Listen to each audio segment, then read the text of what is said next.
Imagine Deku walking into war zones, already melting everything that moves and turning the hero killer into a footnote before tongue-deep kissing Mirko over his corpse. He cooked all for one alive and still had time to be a zero-filter menace. This man became the fire god we didn't deserve. Welcome, legends, to Chronos Recom.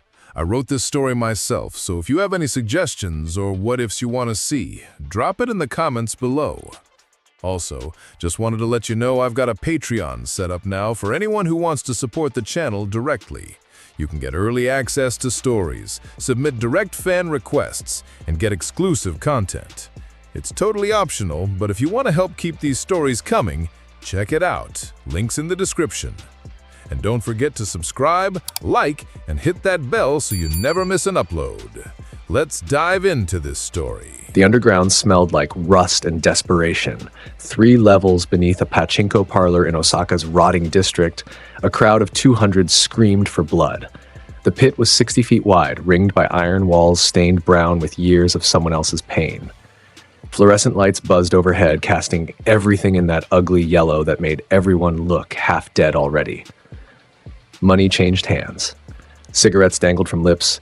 Yakuza in pressed suits occupied the elevated VIP section, sipping whiskey while bodies broke below them.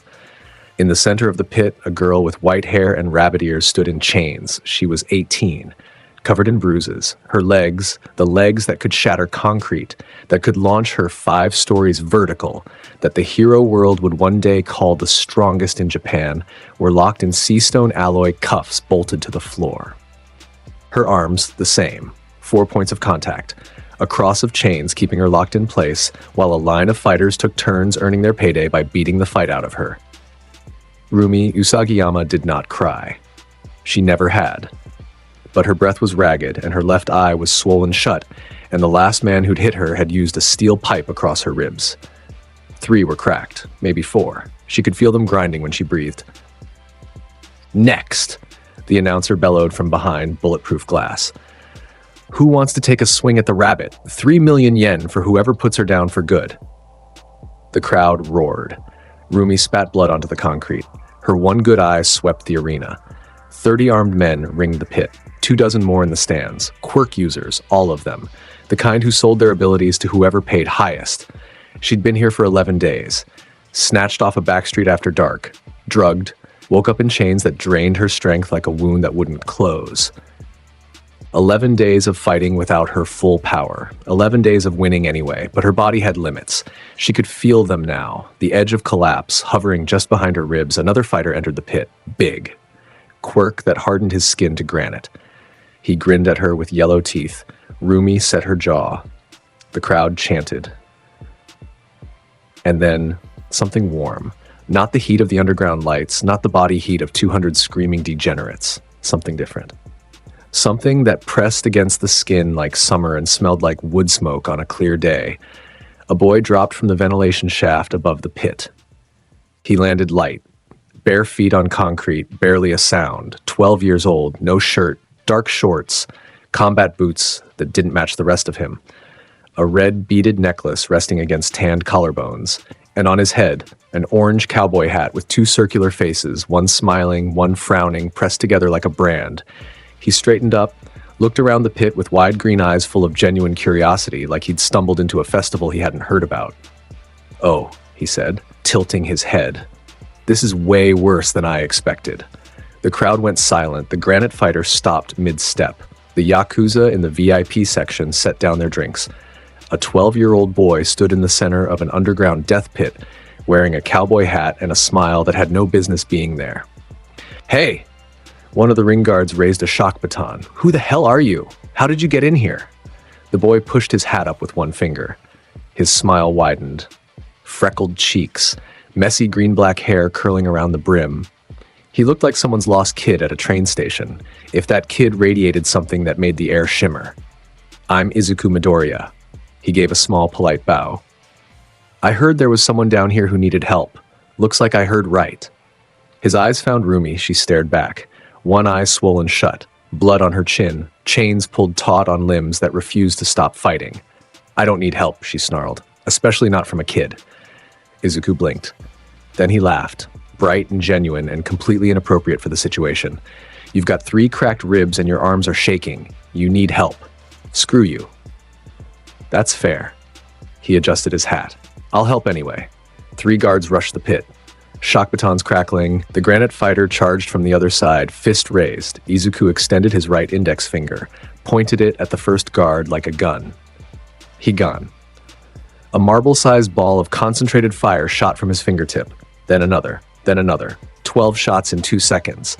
Each one precise, each one hitting a kneecap, an elbow, a shoulder. The guards dropped, their weapons clattered. No kill shots, just instant surgical dismantlement. The granite fighter swung. His fist connected with the side of Izuku's head. Or it should have. His arm plunged through a burst of dispersed embers where the boy's head used to be. No resistance, no impact. Like punching a campfire. The granite man's eyes went wide. His arm was elbow deep in scattered golden flames that licked his hardened skin and felt like nothing was there. Izuku's face reformed around the man's wrist. Those green eyes looked up at him with something close to pity. You should probably sit down, Izuku said. Then his body erupted. A shockwave of fire blasted outward from his torso. Not an attack, just expansion. The granite fighter flew backward and hit the iron wall hard enough to dent it. He didn't get up. The crowd was no longer cheering. Kill him! Someone screamed from the VIP section. Everyone! Kill that brat now! 30 armed men, quirk users, all converging on the pit at once. Izuku turned his back on them and walked toward Rumi. What are you? She started. He knelt in front of her, looked at the sea stone alloy cuffs, pressed his palm flat against the first one, his hand turned white hot. Not red, not orange, white. The alloy started glowing.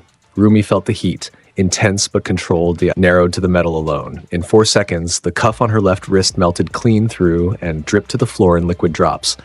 Behind him, the 30 men reached the pit's edge. Hey, kid. Rumi's voice was urgent now. Behind you. Izuku didn't turn around. He moved to her right wrist. White-hot palm. 4 seconds. Melted. I know, he said calmly. The first wave of attackers jumped into the pit. 8 of them. One had blades growing from his forearms. One crackled with electricity.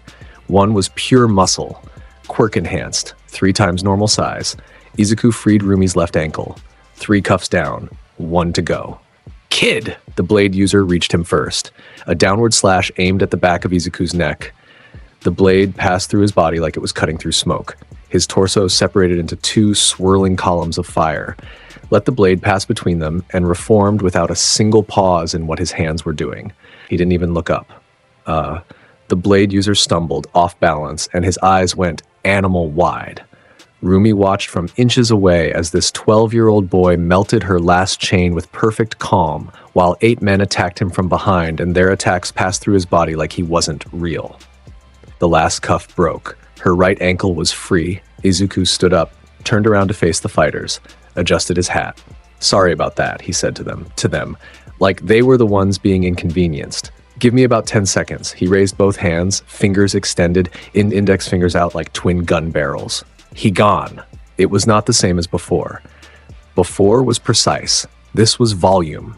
Fire bullets erupted from his fingertips like a machine gun. Hundreds of them. Streams of concentrated flame pouring across the pit in sweeping arcs. Every single fighter dropped. No fatal shots. Knees, shoulders, hands, ankles, surgical even in excess. In 8 seconds, 30 men were down. The pit was silent, except for groaning. Izuku turned back to Rumi. She was standing now, wobbly, one hand pressed against her ribs, but standing. Her legs were shaking, but they held. That was who she was. Chains off meant she was upright. Period. He smiled at her. That easy, natural smile that looked like sunshine even in a concrete tomb. Can you walk? I can do more than walk. She took a step and nearly fell. Her leg buckled. 11 days of suppression. 11 days of beatings without regeneration. Her body was a wreck. Izuku caught her, one arm under hers. He was shorter than her by a head, but the arm was warm and solid, and she hated that she needed it. Get off me, she snapped. Nope. I said, I heard you. I'll kill you. Sure you will. He started walking them toward the exit. But maybe after you eat something. Above, in the VIP section, the Yakuza boss stood, an older man, scarred. A quirk that let him fire bone projectiles from his palms. He aimed both hands at the boy supporting the rabbit girl. "You just cost me 40 million yen, you little." Izuku looked up, his eyes changed. The warmth stayed, but something else joined it. Something that made the air around him distort and the temperature in the room spiked 10 degrees in 1 second. Heiken. His right fist ignited. Then he swung. A cannon blast of compressed fire the size of a car erupted from his fist and crossed the distance to the VIP section in a heartbeat. The bulletproof glass vaporized. The bar behind it exploded into splinters and steam. The Yakuza boss flew backward through 3 walls and didn't make a sound on the way. The remaining VIPs ran. Izuku adjusted his hat with his free hand. Kept walking. Rumi stared at him from under his arm. This child, this 12-year-old child in a cowboy hat who smelled like campfire and spoke like everything was fine. He had just dismantled an operation that had held her prisoner for 11 days. He did it in under 3 minutes. He hadn't even gotten serious. "Who are you?" she asked. Not angry this time. "Quiet, I told you." He grinned up at her. "Izuku Midoriya. Nice to meet you." They ended up at a 24-hour diner 6 blocks from the harbor. Izuku had taken them through back streets, navigating Osaka at night like he'd lived there his whole life. Rumi didn't ask how he knew the city. She didn't ask much of anything. She was running on adrenaline and broken ribs, and the surreal feeling that the world had shifted underneath her without warning. The diner was nearly empty. A trucker at the counter. A waitress who looked at Rumi's bruised face and Izuku's shirtless torso and decided not to ask questions. Izuku ordered 6 pork bowls, 4 plates of rice, a mountain of gyoza, and 3 glasses of milk. Rumi ordered coffee and stared at him like he was a science experiment. The food arrived. Izuku attacked it with a joy that bordered on religious. His cheeks bulged. Rice flew. He made sounds of happiness that a grown man would be embarrassed by. Rumi watched him demolish the first bowl in 40 seconds. So she started, "How did you even know I was?" His face hit the table. 1 second he was chewing. The next he was face down in his second bowl of pork, completely unconscious. Snoring, full deadweight collapse into food. Rumi froze. "Hey!" She reached across and shook his shoulder. "Hey, kid!" "Nothing." "Hey!" She shook harder. His head rolled sideways, cheeks smeared with broth, snoring deeply. His hat tipped, but stayed on. "Oh my God, you're dead." She jumped up. Her ribs screamed. She grabbed his shoulders with both hands. "Kid! Izuku! Wake up! Someone call an ambulance!" His eyes opened mid-sentence. He lifted his head, cheek dripping with pork broth, still chewing a piece of meat he'd apparently kept in his mouth the entire time he was unconscious. "So, yeah, I heard about it from a fisherman at the port who said the Yakuza were running underground fights, and I thought that sounded pretty bad, so I checked it out." He continued eating. Rumi sat back down slowly. Her heart was hammering. Yet her ribs were screaming. She was staring at a 12-year-old boy who had just fallen asleep and woken up mid-conversation like nothing happened. "What," she said flatly, "is wrong with you?" "Narcolepsy." He grinned through a mouthful of rice. "It happens. Don't worry about it." "You fell into your food." "Happens all the time. The hat usually saves me. Brim catches the edge of the plate." "That's not." She pressed her palms against her eyes. "That's not a solution. Work so far." She dropped her hands, looked at him, really looked. The freckles, the burn-darkened skin, the way his eyes caught the fluorescent light and seemed to hold something warmer inside them. The necklace, red beads, worn smooth from use. The hat, ridiculous and specific and somehow exactly right on him. "You're 12, she said. "Yep, you just destroyed a Yakuza operation." "Uh-huh, alone." "Well, you helped. I was in chains. Moral support counts." She wanted to be angry. She was angry. But something underneath the anger was shifting, something she couldn't name yet, something that felt like the first warmth after a very long winter. "Thank you," she said. It came out rough, almost hostile, like the words had been dragged out of her by force. Izuku stopped eating, looked at her. The smile softened into something quieter. "You're welcome, Rumi. How do you know my—" "I asked around before I came in. Rumi Usagiyama, 18. Going to be a pro hero someday, rabbit-type quirk, strongest legs in the prefecture." He picked up a gyoza. "You seemed worth saving." She had no response for that. They ate in silence for a while. Or rather, Izuku ate, and Rumi held her coffee and processed the fact that her entire worldview had been rearranged by a middle schooler in a cowboy hat. When the bill came, Izuku paid with cash. Where he got it, She didn't ask. They walked to the harbor. The sky was clear. Stars reflected on the black water. Izuku's hat caught the moonlight and cast a shadow across his face that made him look older than 12 for a moment. "Where are you going now?" Rumi asked. "Training." He shrugged. "I've got stuff to figure out, powers to test, places to go. You're not going home?" A pause. Brief, but there. Home's complicated. He tilted his hat down. "I left about 6 months ago. My mom knows I'm safe. I call her, but I've got things to do before I can go back." Rumi should have argued. Dane should have said something about a 12-year-old wandering Japan alone. But she just watched him dismantle 30 fighters without effort. The world's rules didn't apply to him the same way they applied to other people. "You're insane," she said instead. "Probably. You're going to get yourself killed." "Doubt it." She stopped, turned to face him fully. Her one good eye locked onto his face with an intensity that made the air between them feel solid. "Come find me. When you're done doing whatever it is you're doing, come find me." Izuku looked up at her, the stars reflected in his eyes. "Why?" Rumi grabbed his face with both hands, calloused palms on freckled cheeks. She leaned down until they were eye to eye and her white hair fell around them like a curtain. "Because you're mine now," she said. "I decide. You saved me. That means you're mine. So when you're done running around playing cowboy, you come back to me. Got it?" He blinked. Once. Twice. Then he laughed. That same bright, uncontained laugh from the pit, full and real and warm enough to raise the temperature between them by several degrees. "Got it." She let go of his face, straightened up, crossed her arms. Her ribs protested, and she ignored them completely. "Good." He adjusted his hat, grinned. "See you in a few years, Rumi." "You better." He walked away along the harbor wall, hands behind his head, bare feet on concrete, the orange hat catching moonlight until he rounded a corner and was gone. Rumi stood there for a long time. The stars moved overhead. Her ribs ached. Her eye was still swollen. Her body was a map of 11 days of hell. But something new lived in her chest now. Something that burned warm and refused to go out. She didn't know it yet, but that feeling had a name. And it would only get stronger. 3 years passed. Izuku Midoriya spent them moving. Mountain ranges for endurance. Coastlines for precision. Forests for control. He pushed the Mera no Mi further than any theoretical text said a logia could go. He learned to sleep on cliffsides with his body partially dispersed into embers, untouchable even in dreams.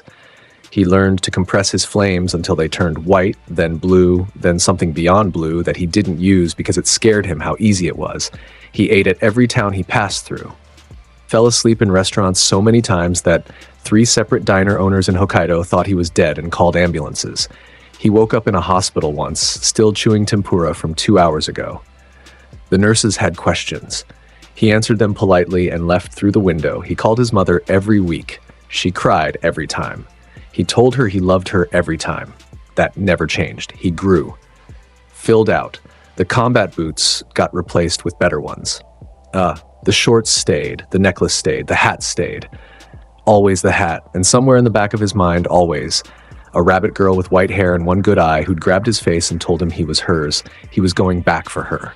But first, he had to become something worth coming back as. 3 years. He was 15 now. And UA was calling. The morning of the UA entrance exam was cold.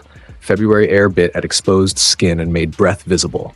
10,000 applicants had gathered at the gates. The best and brightest and most desperate aspiring heroes in Japan, all funneled into one place for the chance to prove they belonged. Izuku Midoriya came from the wrong direction.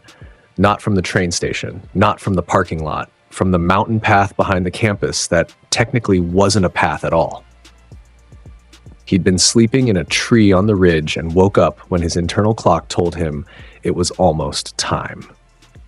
He'd rolled off the branch, caught himself in midair with a burst of fire from his feet, and drifted down the hillside at a leisurely pace.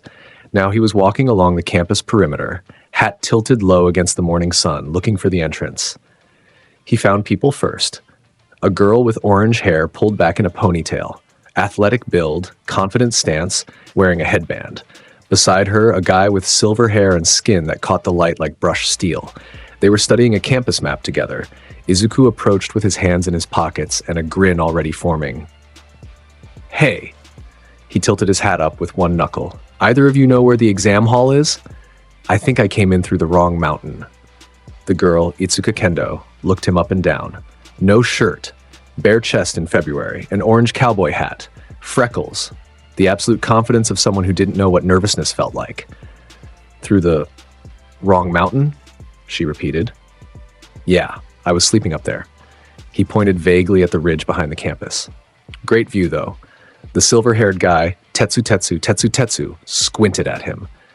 Bro, aren't you cold? Izuku considered the question. His skin temperature was roughly 300 degrees above ambient at all times. He hadn't felt cold in 3 years. Not really, he said. Is it cold today? Tetsu and Kendo exchanged a look. Main hall is that way. Kendo pointed toward the largest building. Big doors. Can't miss it. Thanks, Izuku bowed. Good luck today. He walked away. Kendo watched him go. That guy's going to be interesting, she muttered. Or dead of hypothermia, Tetsu said. Neither of them was right. Both of them were about to find out how wrong they were. The examination ground was a mock city. 10 square blocks of buildings, roads, vehicles, all designed to be destroyed. Present Mike's voice blared from speakers mounted on every corner, explaining the point system. 1-point robots, 2-point robots, 3-point robots. Targets everywhere. Highest score wins. The examinees gathered at their assigned gates. Izuku was at Gate B, surrounded by roughly 50 other applicants. Some were stretching, some were muttering strategies. Some were trying to intimidate each other. Izuku was leaning against the gate wall, hat over his eyes, half asleep. Start! Present Mike screamed. The gates blasted open. 50 teenagers surged forward like a wave, running, sprinting, quirks already activating. A stampede of ambition and desperation. Izuku didn't move. 3 seconds passed. The crowd was 30 meters ahead. Someone glanced back at him, then his lower body dissolved. From the waist down, his legs became fire. Not gradual, not slow, instant. And the resulting jet of flame launched him vertically with enough force to crack the concrete where he'd been standing. He shot straight up like a rocket, past the buildings, past the tallest structures in the mock city, until he was 100 meters in the air. Below him, the city spread out like a model. Robots everywhere. Green dots of examinees scattered through the streets. And there, on the eastern edge, a cluster of robots converging on 2 familiar figures. Tetsu, skin fully hardened to steel, was punching a 3-pointer. But there were 8 more behind it. And behind those, a dozen 1-pointers closing in from a side street. Kendo was expanding her fists, smashing 2-pointers with massive palms. But the numbers were pushing them back. Izuku tipped his hat. He dropped. 100 meters of freefall. His body wreathed in flames. The air around him ignited from friction and heat combined. Below, Tetsu saw the shadow first. Something falling from the sky. Something on fire. Something. Izuku extended both arms mid-fall. Crossed them in front of his chest, fists pointed in opposite directions. Jujika. 2 streams of fire erupted from his fists in perpendicular lines, a perfect cross of compressed flame that expanded as it descended. The crossfire hit the street below like a meteor strike. The explosion consumed the entire intersection. Every robot in a 50-meter radius vaporized instantly, not destroyed, not broken, vaporized. Slag and molten metal splashed against building walls. The shockwave shattered windows for 2 blocks in every direction. Izuku landed in the center of the blast zone, standing, hat intact, not a scratch. Around him, glowing puddles of melted robot cooled on scorched concrete. Tetsu stood frozen, steel skin reflecting the orange glow of the aftermath. His mouth was open. His fist was still raised from the punch he'd thrown 3 seconds ago. Kendo's enlarged hands dropped to her sides. She stared. 16. Izuku counted the melted husks. That's probably 40-something points. I lost count.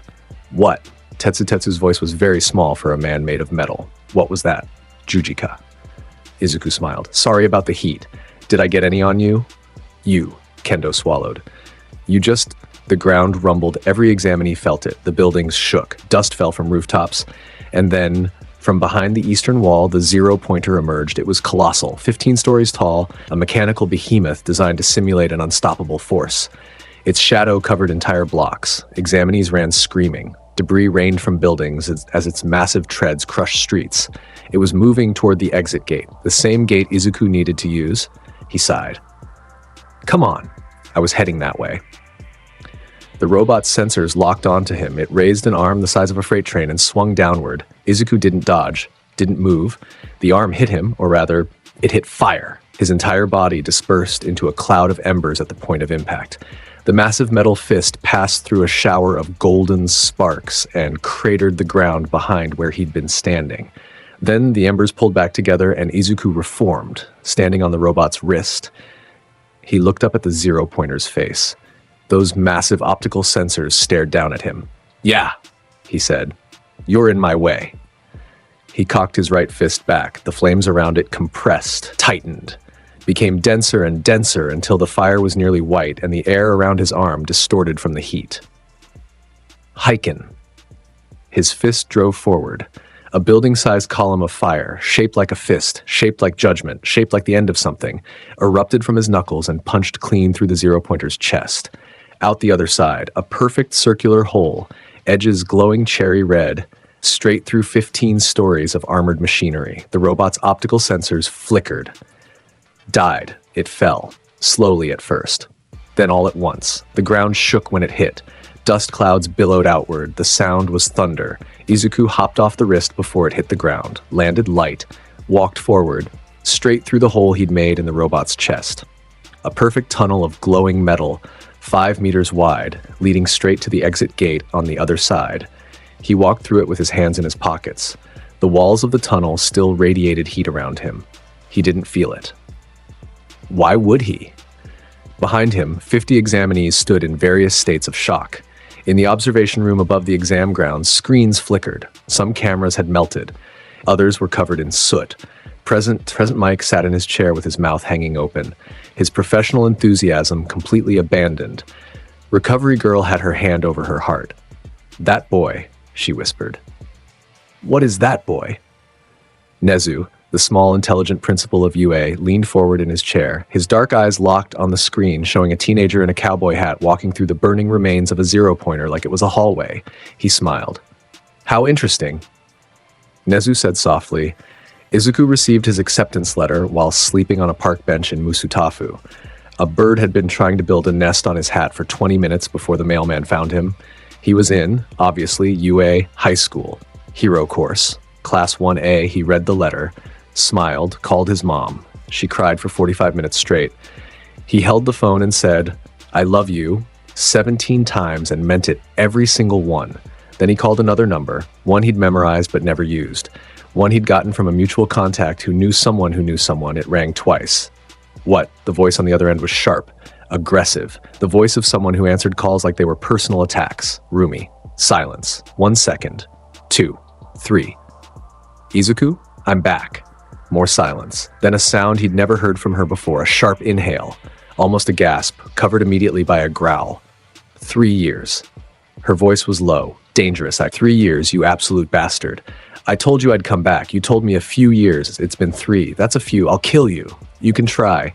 He grinned at the sky. I'm at UA starting next week. Another pause, shorter this time. UA? Her voice shifted, something underneath the anger, something warm trying to push through. Hero course? Yeah, good, a breath. That's good. Miss me? Die. So that's a yes? I'm hanging up.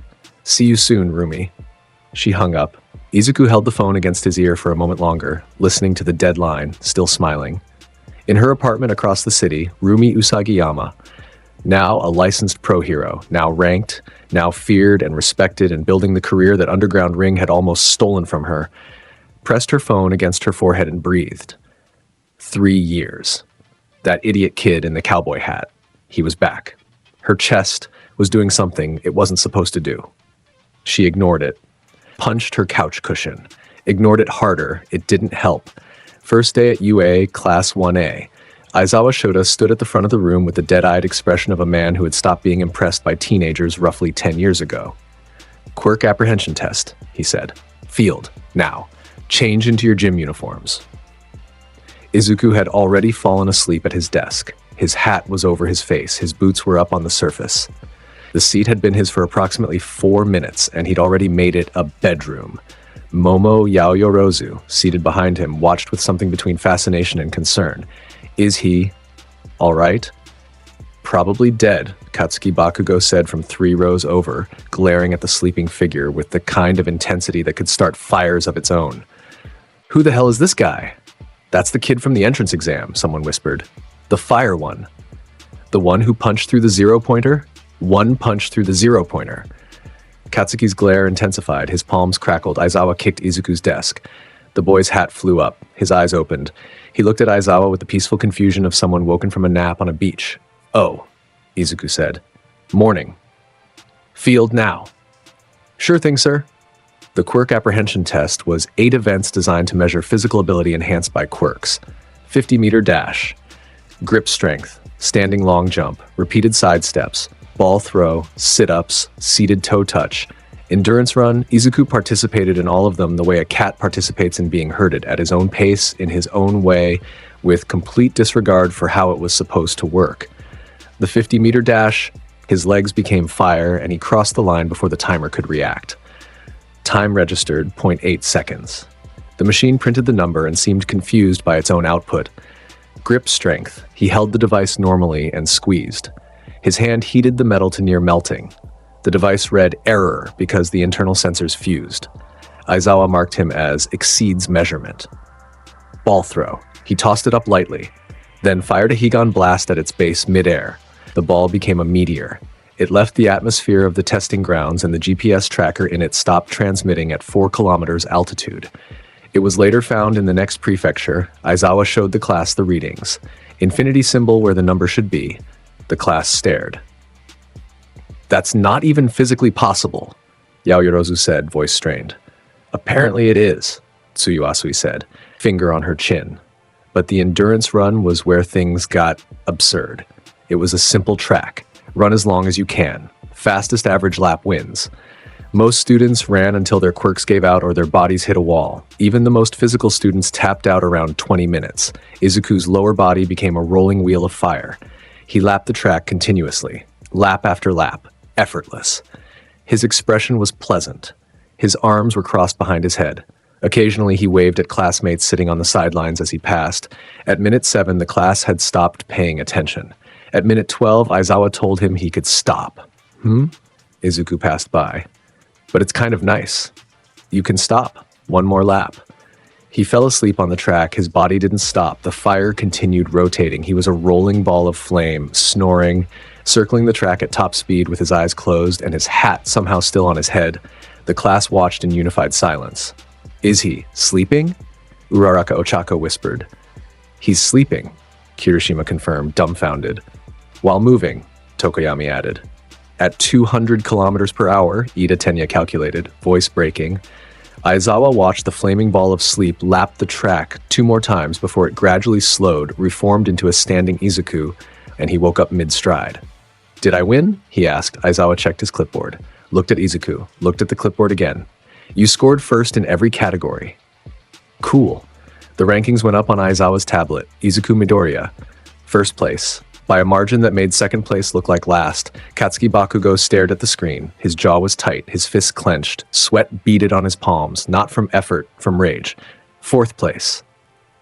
He was 4th place. He had never been 4th place in anything in his entire life. The locker room after was where it happened. Izuku was at his locker, shirtless as always, hanging up his hat carefully on the hook. His back was to the room. The red beaded necklace clicked softly against his collarbones as he moved. Hey. The voice was a loaded weapon. Izuku turned. Katsuki stood 3 meters away, still in gym clothes, still sweating. His red eyes burned with something far beyond irritation. This was existential fury. The fury of someone who'd built their identity on being the best and just watched someone else make the best look pathetic. Oh, hey Katsuki. Izuku's smile was genuine. Good work today.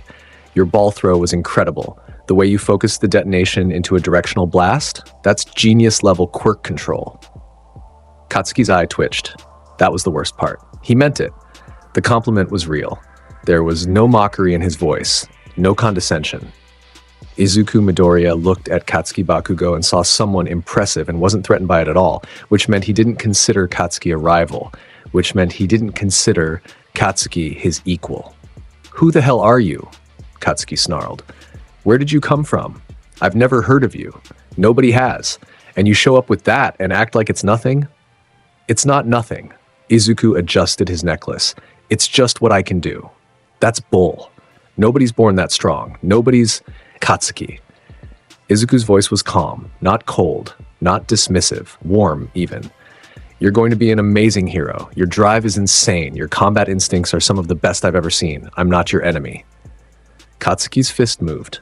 It was fast, genuinely fast.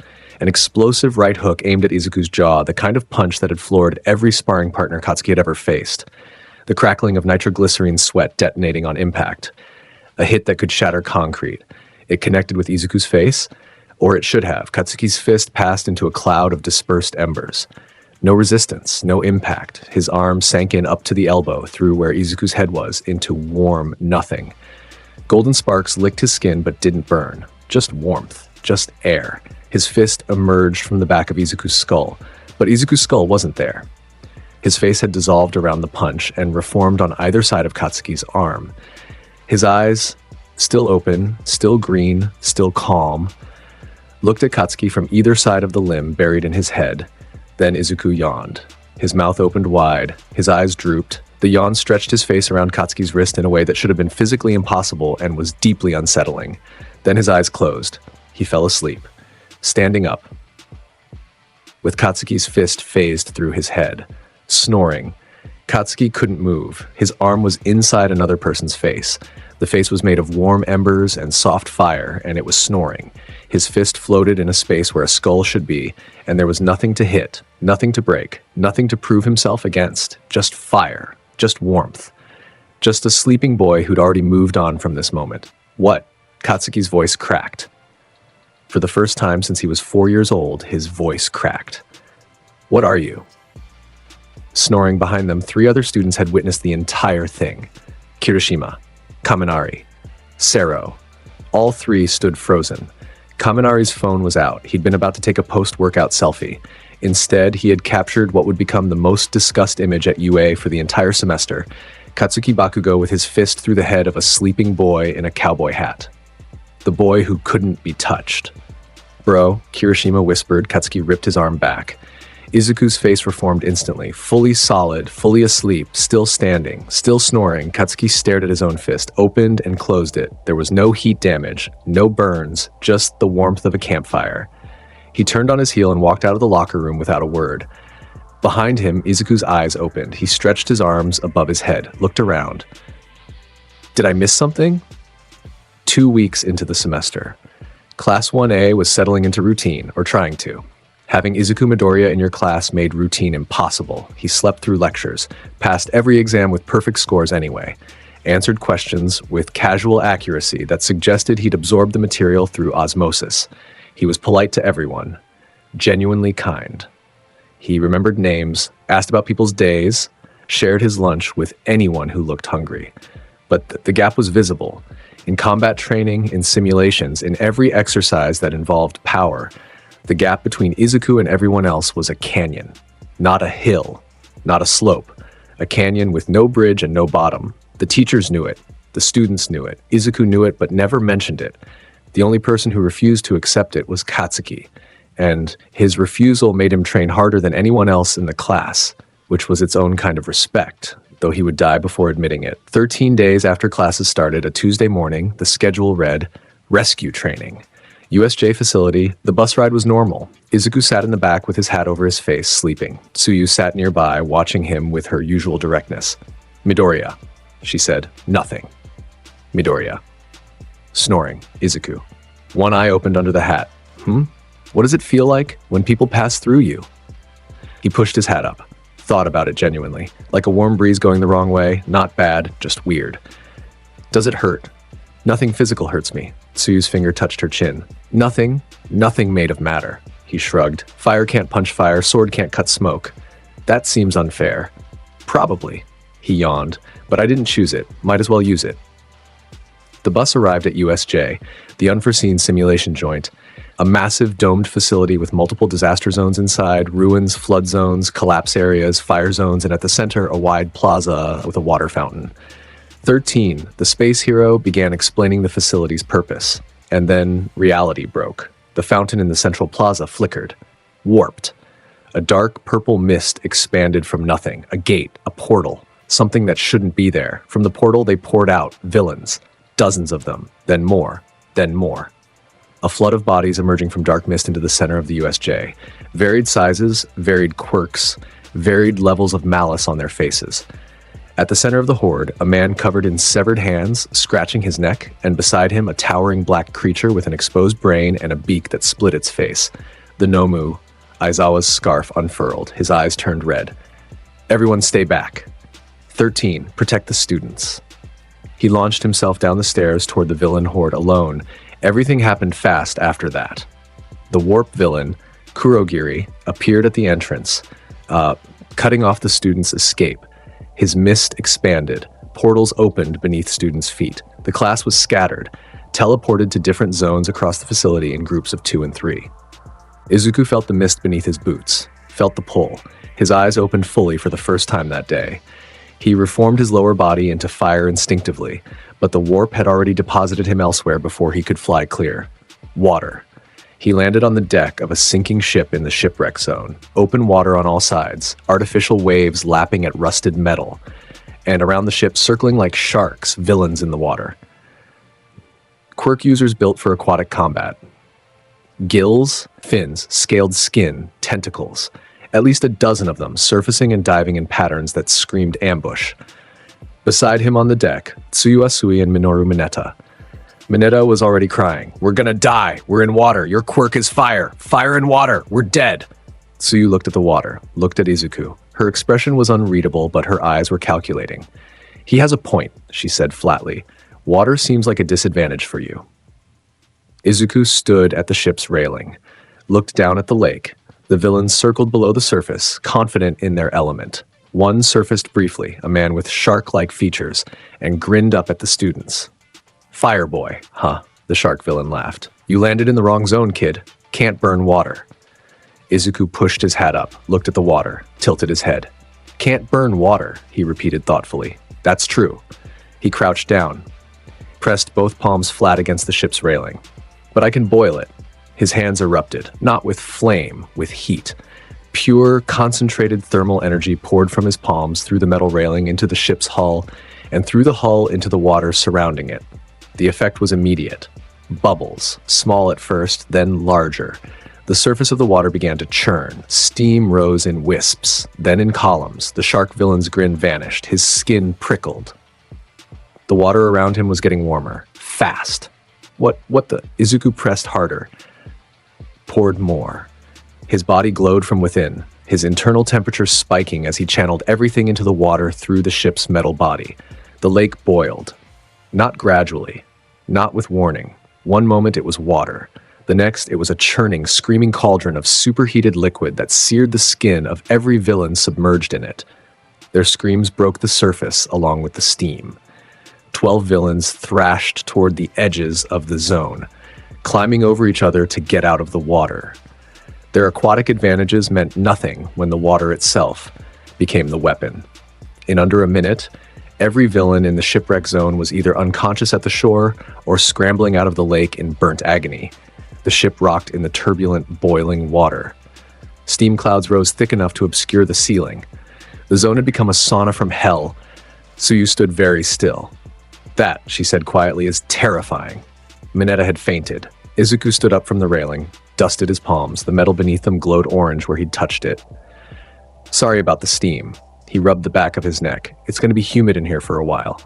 "You just boiled a lake," Tsuyu said. "Yeah." "An entire lake." "Well, most of it." "You could have done that from the start," Izuku nodded. "I was thinking about it for like 2 seconds first. Wanted to make sure I wouldn't hurt the ship." He paused. "Also, you're a frog, so I wasn't sure if you needed the water." Tsuyu blinked. "I appreciate the consideration. Let's go." Izuku's expression shifted. The playfulness dimmed. His eyes went to the center of the facility, visible through the thinning steam. "I heard fighting." His lower body became fire. He launched from the ship's deck and flew through the steam toward the central plaza. Tsuyu watched him go. She picked up the unconscious Mineta by his collar and jumped after him in long, precise leaps. The central plaza was a war zone. Aizawa was on the ground. Broken arm, bloody face, his quirk-erasing eyes flickering between consciousness and exhaustion. He'd taken down dozens of villains, but the Nomu had been too much. Its fists had found him, and regeneration meant every hit from Aizawa had been meaningless. Shigaraki Tomura stood nearby, scratching his neck, watching with idle amusement. Is that it? Is that what the pros are made of now? Pathetic. The Nomu stood over Aizawa's body. One massive foot raised, ready to crush. The air changed. Temperature spiked. The moisture in the air evaporated. Something descended from above, fast, bright, trailing flame like a comet. Izuku landed between Aizawa and the Nomu with a sound like a furnace door slamming open. Hey! He looked down at Aizawa. Sensei, you alive? Aizawa's one open eye focused on his student. Midoriya. Get back with the others. No. Simple. Final. Said with a smile.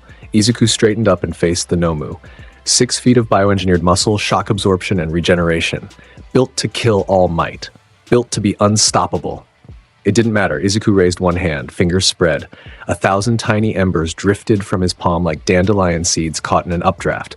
They floated outward, drifted lazily toward the Nomu. Surrounded it. A constellation of tiny golden-green lights hovering in the air around the creature's body. Beautiful, like fireflies in summer. Hotarubi, Izuku said softly. Shigaraki watched, tilted his head. What is that? Sparks? You think sparks will... Hidaruma.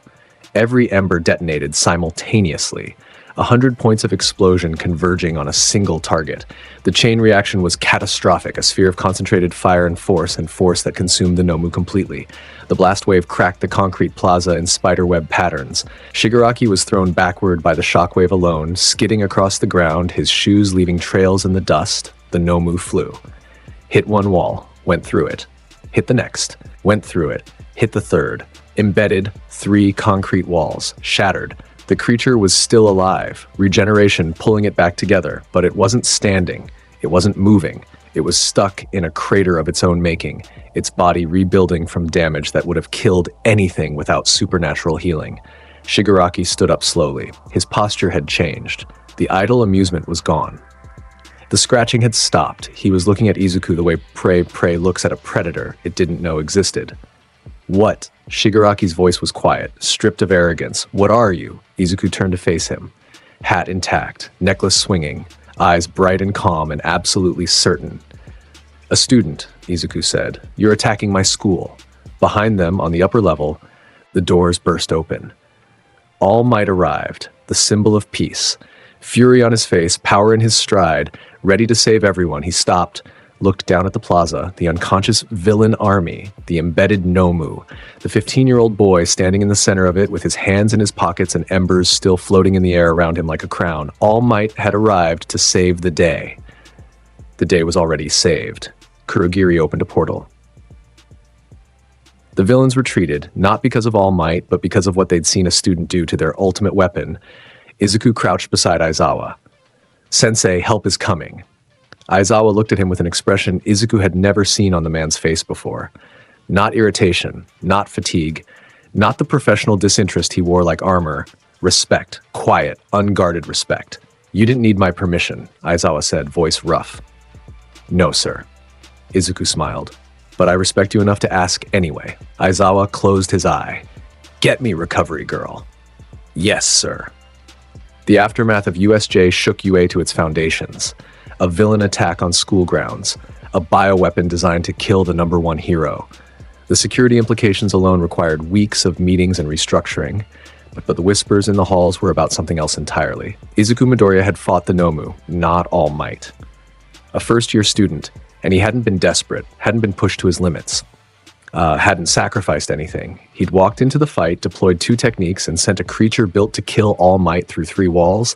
The faculty discussed him in closed-door meetings. The media didn't get the full story. UA suppressed the details, but something leaked. Always does. Online forums lit up.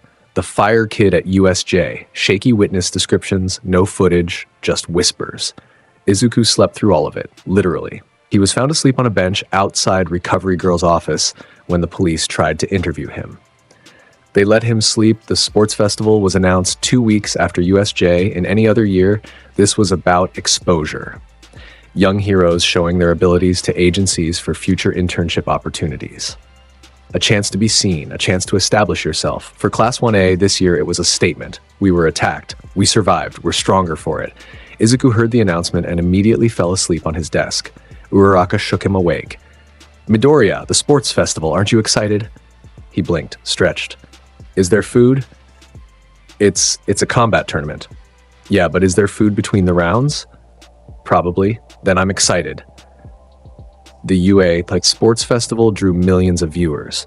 The stadium seats were packed. Pro heroes occupied VIP boxes with analytical eyes. Media cameras covered every angle. Present Mike's commentary rattled the speakers. Midnight officiated from the center stage.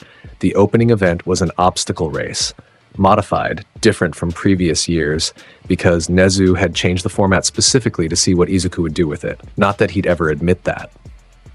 But the obstacle course now included aerial sections, narrow beams over drops, and a final stretch through a frozen corridor designed to counter fire users. It didn't matter. When the starting signal fired, Izuku launched himself vertically on a pillar of flame and simply flew over the entire course. Below him, hundreds of students scrambled through obstacles. Above them, a boy in a cowboy hat drifted at cruising altitude like a bird that couldn't be bothered.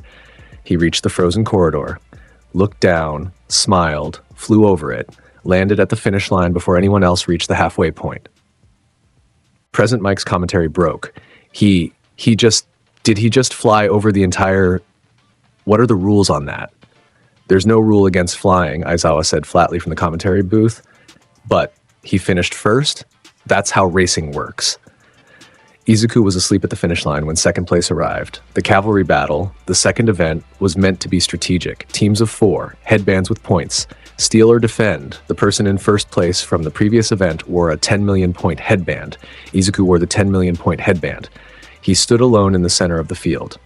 Do you not have a team? Midnight asked, genuinely confused. Do I need one? The rules say teams of 2 to 4. Izuku looked around, spotted Tsuyu in the crowd of forming teams. Hey, Tsu, want to sit on my shoulders for 15 minutes? Tsuyu considered it. Will you catch me if you fall asleep? Probably. Now, good enough. So it was Izuku and Tsuyu, a team of 2. Against teams of 4 with coordinated strategies and power combinations, the cavalry battle lasted 15 minutes. Izuku spent 12 of them walking calmly around the field with Tsuyu on his back, hands in his pockets, while everyone else fought each other for lower value headbands because nobody wanted to approach the living fire. One team tried. Monoma Nato, the copy hero, led a Class B squad directly at Izuku. Confident, smiling. I'll just copy his quirk and... Monoma touched Izuku's arm. Nothing happened. Monoma's smile froze. He reached deeper, focused harder. His quirk, the ability to copy any quirk through touch, activated fully. Still nothing. What? Monoma pulled his hand back. Why can't I? It's not a quirk, Izuku said pleasantly. It's something else. Monoma's team retreated quickly. Izuku's team of 2 advanced to the tournament round with the 10 million point headband still firmly on his forehead. Tsuyu climbed down from his back and gave him a thumbs up. That was relaxing, she said. Right? The tournament bracket was standard single elimination. 16 fighters. One-on-one combat. Ring out or incapacitation. Izuku's first round opponent, a second-year student from the support course, who'd somehow made it this far with gadgets and technical ingenuity. Izuku appeared on the arena floor. His opponent stood across from him with a bandolier of gadgets and a confident smirk. Start! Izuku flicked his finger. A single Higan shot, the size of a marble, hit the student's belt buckle and melted it. His entire gadget bandolier fell to the ground. I forfeit, the student said immediately. Smart call, Present Mike narrated. And Midoriya advances in 2 seconds? Is that a record? That's a new record. Second round, a student from Class 1B, Shihai Kuroiro, shadow-based quirk. He could merge with dark surfaces and move through shadows. Izuku's body erupted with light. Every shadow in the arena vanished. Kuroiro materialized in the center of the ring with nowhere to go, and the expression of a man who'd been evicted from his own house. Izuku walked over, tapped him gently on the shoulder. Ring outs that way. Kuroiro walked himself out. What else could he do? Third round. The semifinals, Fumikage Tokoyami. Now this was interesting. The crowd leaned forward. Tokoyami was strong, one of the strongest in the first year. Dark Shadow was a sentient quirk that grew more powerful in darkness and fought with autonomous intelligence. In dim conditions, Tokoyami was almost unbeatable. Tokoyami stood across the arena, focused, serious. Dark Shadow emerged behind him, a massive, bird-shaped entity of living darkness, wings spread, eyes gleaming. "I respect your power," Tokoyami said calmly, "but Dark Shadow will not falter." Izuku nodded. "I respect you too, Tokoyami. Start!" Dark Shadow surged forward. Massive, fast. Its clawed hand reached for Izuku. Izuku's body ignited. Not his fists, not his arms. His entire body. Every inch of him became a pillar of living fire, blazing with the intensity of a bonfire and the brightness of stage lights turned up to maximum. The arena filled with light. Shadows ceased to exist. Every dark corner burned away. The brightness was so intense that audience members in the first 3 rows shielded their eyes. Dark Shadow screamed. It was not a battle cry. It was the sound of a creature in agony. The shadow entity recoiled violently, shrinking, compressing, retreating from the overwhelming light. It went from massive and threatening to a tiny, trembling bird huddled behind Tokoyami's back in under 2 seconds. Tokoyami's expression broke. Not anger, not frustration, devastation.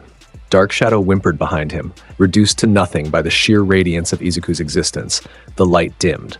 Izuku returned to normal. His face was kind, genuinely sympathetic. "I'm sorry," he said, and meant it. He walked forward, extended one finger, pressed it gently against Tokoyami's chest, pushed. Tokoyami slid backward, not violently, not painfully, just enough. His heels crossed the boundary line. Ring out. Midoriya advances to the finals.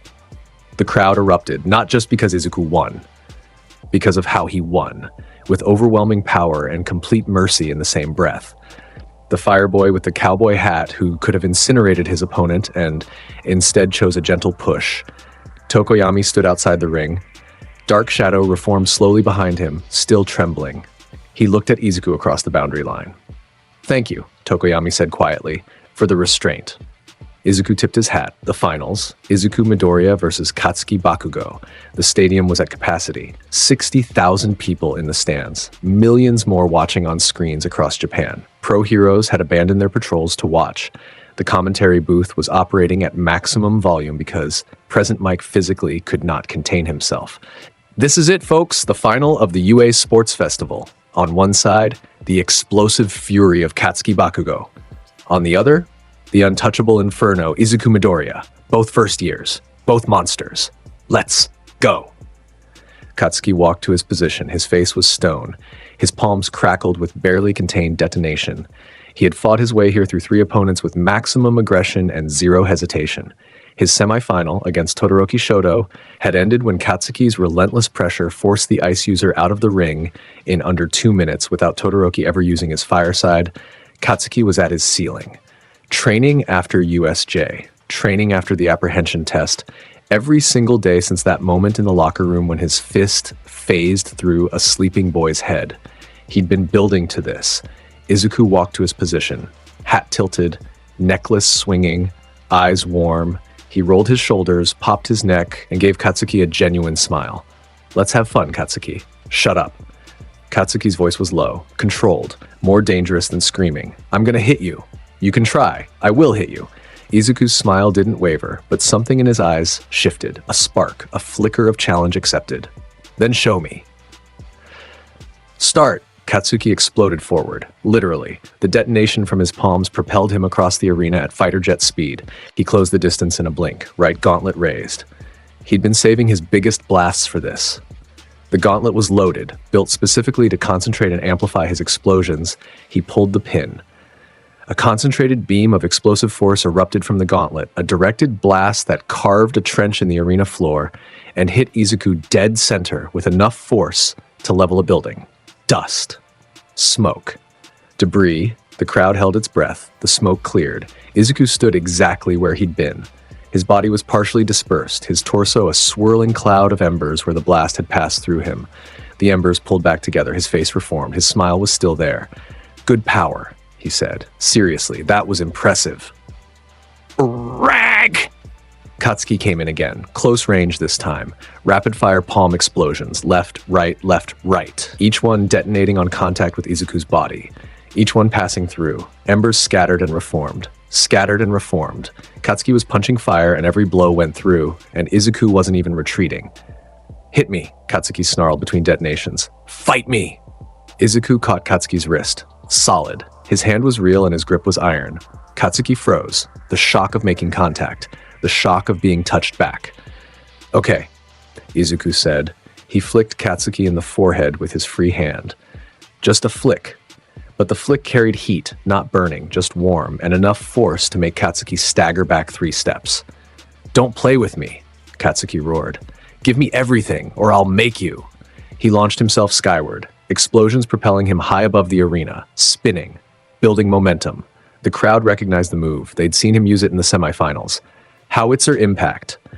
His ultimate technique. A tornado of explosions building around his body as he spun, compressing the blast wave into a spiraling vortex. He descended, a cyclone of fire and force. The wind pressure alone cracked the arena tiles below.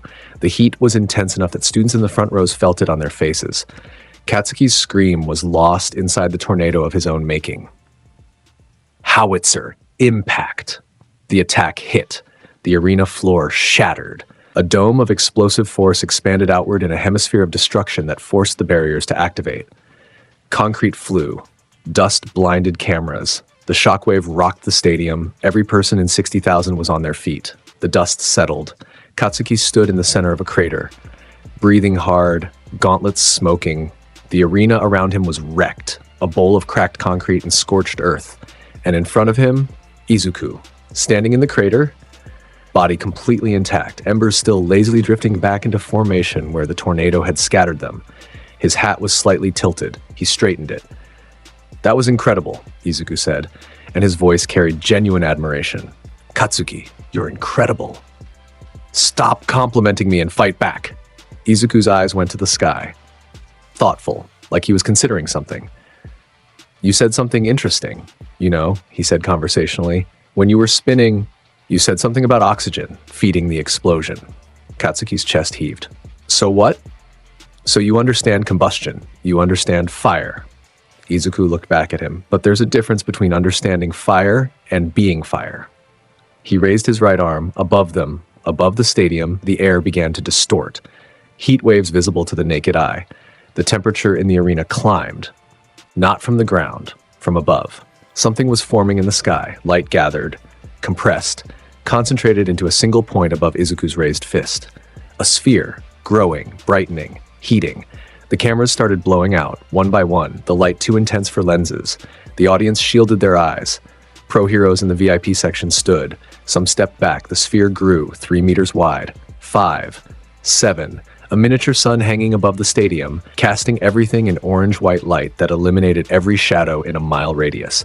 The heat was beyond measurement. The arena floor beneath Izuku began to glow. The concrete softened.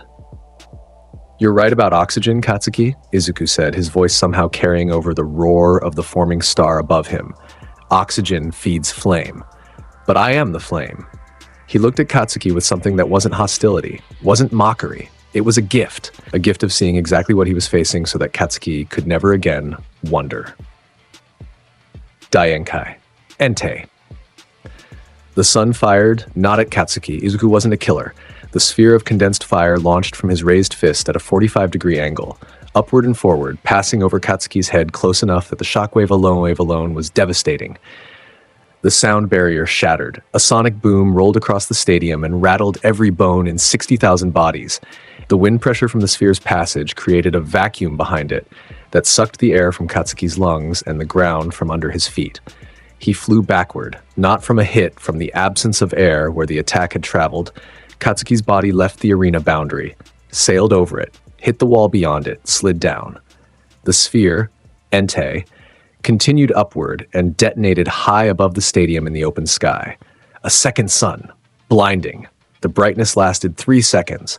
Cameras across Musutafu recorded a flash on the horizon. Weather satellites detected the thermal signature. Then it faded. The stadium was silent.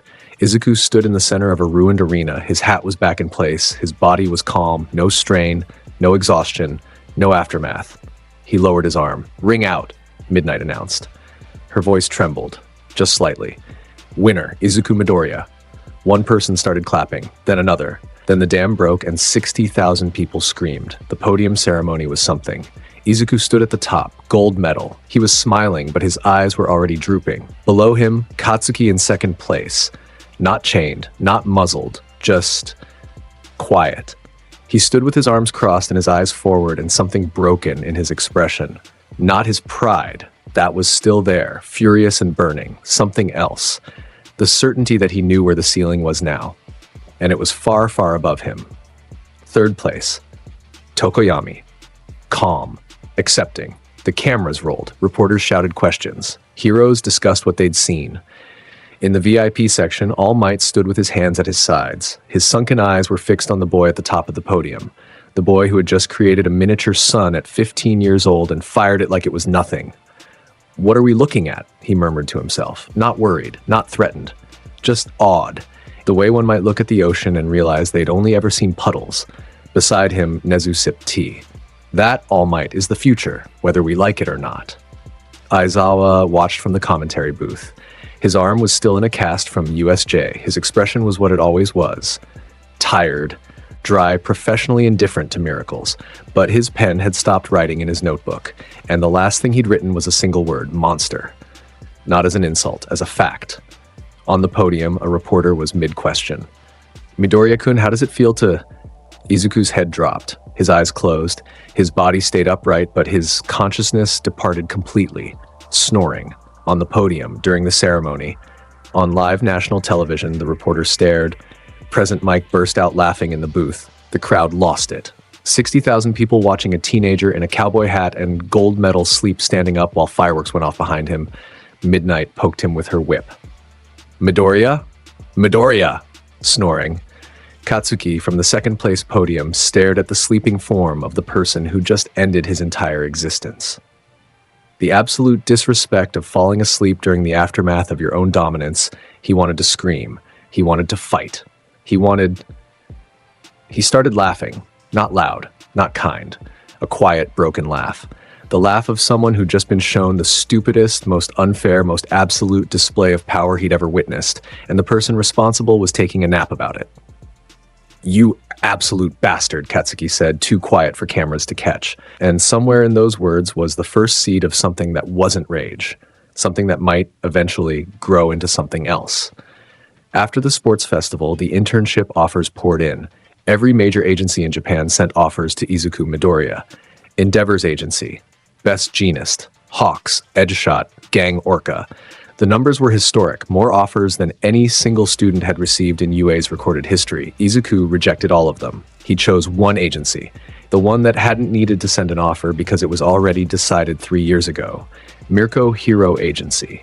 Licensed under Pro Hero Mirko, Rumi Usagiyama, ranked 5th in Japan. The Rabbit Hero. Strongest legs in the country. The paperwork went through without issue. UA stamped it. Izuku packed nothing because he owned nothing to pack. He showed up at Mirko's agency on the first day of internships wearing what he always wore. No shirt, dark shorts, boots, necklace, and the hat. The agency building was in downtown Musutafu. 4 stories. Clean, professional looking from the outside. Minimal staff, Rumi worked alone by preference. No sidekicks, no team, just her and whatever villain was unlucky enough to be on her patrol route. Izuku stood at the front door, took a breath, knocked. 3 seconds passed, the door ripped open. Rumi Usagiyama stood in the frame. 21 years old now, white hair pulled back, red eyes blazing, that athletic build, the legs of a goddess and the temperament of a wildfire. She wore her hero costume, the leotard, the gloves, the boots built for maximum impact. She stared at him. He stared at her. 3 years. He was taller now. Not taller than her. She still had 3 inches on him, but close. The baby fat was gone. The jawline had sharpened. The freckles remained, but they sat on darker, sun-weathered skin. His shoulders were broader. His eyes were the same, green, warm, and completely unbothered by the intensity of her gaze. "Hey, Rumi." He tipped his hat. That smile, that same stupid, warm, disarming smile from the underground pit. "Miss me?" She didn't respond with words. Her leg moved faster than a normal human could track. But this wasn't an attack. It was a lunge. She launched herself forward and tackled him with the full force of the strongest legs in Japan. They crashed through the doorframe, the frame splintered, and hit the lobby floor with enough impact to crack the tiles. her arms locked around his torso, her face pressed into his neck. Her body was trembling, not from weakness, from the sheer effort of not screaming. 3 years, she snarled into his skin. 3 years, you absolute idiot. 3 years of calling once a week, like that's enough. Izuku was laughing. Lying on the cracked lobby floor with Rumi on top of him, her arms crushing his ribs, or trying to. His body was already partially dispersed at the pressure points, making him impossible to actually hurt, and he was laughing like it was the best moment of his life. I said I'd come back. That's not the point. What's the point then? She pulled back just enough to look at his face, her red eyes into his green ones, 6 inches apart, her white hair falling around them. His hat had been knocked sideways. The one frowning face on it was visible, pressed against the floor like even the hat was exasperated. The point, she said, voice dropping from fury to something rawer, is that I waited. He stopped laughing. His expression softened. The warmth in his eyes went deeper, past charm, past playfulness, into something that had been growing for 3 years in the back of his mind. I know, he said. I'm sorry. You should be. I am. You're never leaving again. Okay, I mean it. I know. She was still on top of him.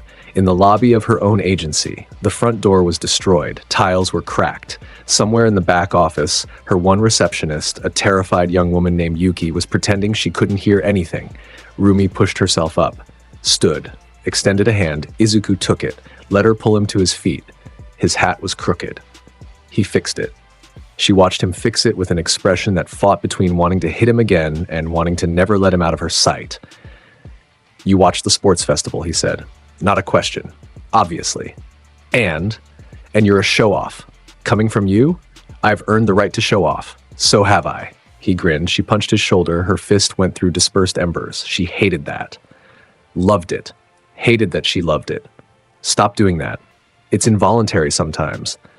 Liar. Okay, it's only involuntary when I think it's funny. She was trying so hard not to smile. Failing, the corner of her mouth twitching upward against her will. Internship starts now, she said, forcing professionalism. Night patrol, Hosu District, high villain activity. Keep up or get left behind. Yes, don't call me ma'am. Yes, boss. Acceptable. Night patrol with Mirko was nothing like textbook hero work, no routes, no plans, no communication with dispatch. She ran across rooftops at full speed, covering ground with bounds that launched her 3 stories high per jump and expected her intern to keep up. Izuku kept up by flying. His lower body became a jet of fire and he cruised alongside her, matching her rooftop bounds with aerial movement, drafting on thermal currents, occasionally spiraling around her in midair just to annoy her. Stop circling me! You look cool from above, though. I'll kick you into the harbor. They covered Hosu City in 2 hours. It was a busy district, dense, urban, crime-heavy at night. They stopped 3 muggings, 1 car theft, and an attempted arson with minimal effort.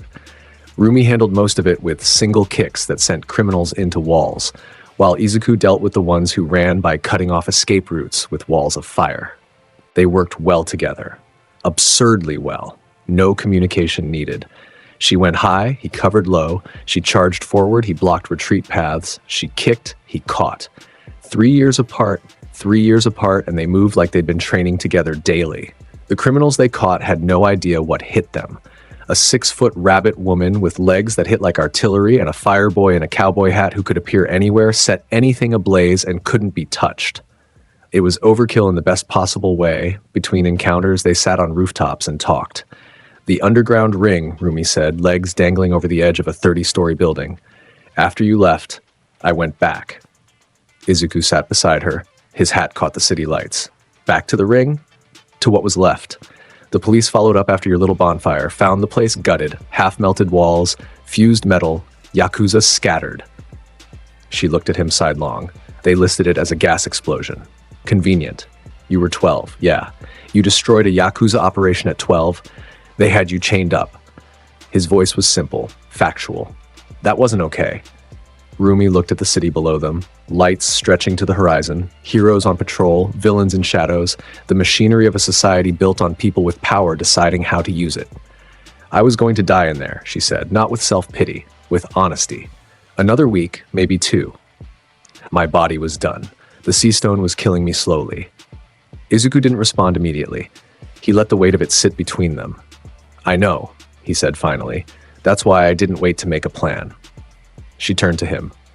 Her red eyes caught the neon lights from below. In this light, with her white hair and sharp features and the intensity she carried in every line of her body, she looked like something that had stepped out of a myth. "Why me?" she asked. "You didn't know me. I was a nobody. Unlicensed. 18. Captured. Why did you?" "Because someone was hurting you." He said it like it was obvious, like the answer required no thought at all. "That's always enough." She was quiet for a long time after that.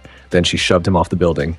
His body dispersed into embers, drifted lazily down 3 stories, and reformed on a fire escape below. He looked up at her from 5 floors down. "Rude! Get back up here, idiot!" He flew back up, sat back down. Swallow, she was grinning now. That wild, predatory, beautiful grin that showed her canines and made her look like exactly what she was, a hunter who'd found something she refused to let escape. "You're mine," she said again, like she had 3 years ago, like it was a law. "You keep saying that, because you keep needing to hear it." He adjusted his hat, looked at the stars above Hosu City, smiled at them like old friends. "Yeah," he admitted, "maybe I do." The 3rd night of patrol. Hosu City had been on edge all week, pro-heroes deployed in force, whispers of organized villain activity, a tension in the air that tasted like ozone before a storm. The Nomu attack started at 11:47 p.m., not 1 Nomu, 3. Dropped from an unknown location into different sectors of the city simultaneously, each one a towering bioweapon, different from the USJ model but sharing that same exposed brain, dead-eyed horror that marked Shigaraki's handwork. The city erupted. Buildings fell, heroes scrambled, emergency sirens split the night. Rumi and Izuku were on the west side when they heard the explosions from the east, then the north, then behind them. "That's 3 impacts," Izuku said, already in the air, scanning the skyline. "Different locations, coordinated attack." Rumi's legs coiled. "We split." "No." Izuku's voice was firm. "We don't split. We can cover more, and if one of those things has seastone alloy in its claws, if they planned for you specifically," she glared at him. He met it without flinching. "Fine," she snapped. "Together. East first. That's closest to civilians." They moved, Rumi bounding, Izuku flying. East Hosu was already burning when they arrived. The Nomu there had been busy. Cars overturned, a building facade collapsed, bodies of injured civilians being pulled to safety by other heroes on the scene. Rumi engaged the Nomu immediately. Full force. Her kicks hit like missiles, each impact cracking the creature's body, driving it back. But it regenerated. Healed the damage as fast as she dealt it. She was faster. It was sturdier. Izuku handled the 2nd and 3rd Nomu himself. One had a ranged attack, organic projectiles firing from its arms. The projectiles passed through Izuku's dispersed body and hit the building behind him. He didn't even turn around. He gone. Rapid-fire pellets of concentrated flame slammed into the ranged Nomu's center mass. It staggered, didn't fall. Its regeneration kicked in. Izuku clicked his tongue. "These are tougher than the one at USJ." The 3rd Nomu charged him from behind. A physical brawler type, all muscle, all speed, built to grapple and crush. It reached for him with massive arms, its hands passed through his torso. Closed on nothing. Ember and air. Izuku's head turned 180 degrees, his body dispersing at the neck and reforming facing the opposite direction without moving his feet. The Nomu's dead eyes showed nothing, but its movements stuttered. Even a brainless bioweapon recognized that something was wrong. Enjomo. A ring of fire erupted around Izuku's position, a blazing circular wall 10 meters in diameter, 3 meters tall.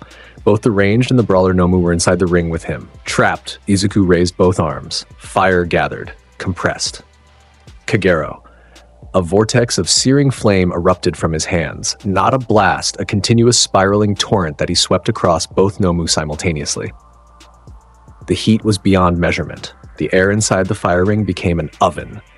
The Nomu's regeneration was working, but the damage was continuous, relentless, never giving them a moment to fully heal. In 30 seconds, both Nomu were on the ground. Not dead, possibly incapable of dying in any traditional sense, but broken. Their regeneration struggling to keep up with catastrophic burn damage. Twitching. Barely functional. Izuku killed the fire ring. Walked out, Rumi was still fighting hers, still trading blows, still outmatching it in speed and technique, but unable to put it down permanently. "Hey, Rumi," Izuku called. She kicked the Nomu in the jaw hard enough to make it stumble, looked back. "Kick it up!" She understood immediately. Her lips pulled back in a feral grin. She dropped low, legs coiling like springs, and launched the most powerful upward kick of her career. Her heel connected with the Nomu's chin from below, and the creature flew, straight up. 10 stories, 20, into open air. Izuku was already waiting. His body at altitude, fire propulsion holding him in place above the buildings. The Nomu rose toward him, spinning, helpless in the air. Heiken. Point blank. A building-sized fist of fire hit the ascending Nomu at the peak of its arc. The impact sound was deafening. The creature rocketed sideways, burning, tumbling, completely destroyed, and hit the surface of Hosu Bay a quarter-mile away with a splash visible from the rooftops. It did not resurface. Rumi landed on the rooftop beside Izuku, breathing hard, sweating, grinning ear to ear. "Not bad, Fireboy. Not bad yourself, Bunny. Call me Bunny again and I'll break your ribs. You can't break my ribs. I'll find a way." Below them, the city was still in chaos. Other heroes were handling the remaining threats, but their sector was clear. The 3 Nomu, deployed to Hosu as part of a larger plan, had been neutralized in under 5 minutes. Izuku's eyes swept the streets below. Something was wrong. The Nomu had been a distraction, he could feel it, an instinct developed over 3 years of surviving alone. When the big threat is the distraction, what's the real attack? He heard it. Not explosions, not crashing. Something quieter. Something that shouldn't be there on a night full of noise. The sound of a blade. Subtle. Distant. Coming from an alley 3 blocks south. Rumi. His voice changed. The warmth stayed, but something sharper edged in. "There's something else." He flew. She followed. Bounding between buildings, the alley was narrow and dark. Dumpsters. Fire escapes. Dead-end walls on 3 sides. And in the center, 2 figures. On the ground. Tenya Ida, in his hero costume, not moving, not because he was unconscious, because his body was rigid, frozen, locked, muscles refusing to respond. Blood ran from a wound on his arm, paralyzed, standing over him, the hero killer. Stain, red scarf, bandaged face, multiple blades strapped across a body that moved like a coiled snake. The katana in his hand was wet with blood. Stain looked up as Izuku descended from the sky. His visible eye narrowed. "Another one," Stain said. His voice was gravel and conviction. "Another fake hero who thinks a flashy quirk makes them worthy."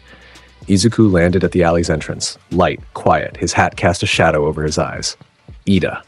He didn't look at his classmate. His eyes were on Stain, but his voice carried clearly. "You alive?" Midoriya." Ida's voice was strained, paralyzed body, mobile mouth. His quirk, if he ingests your blood." Noted.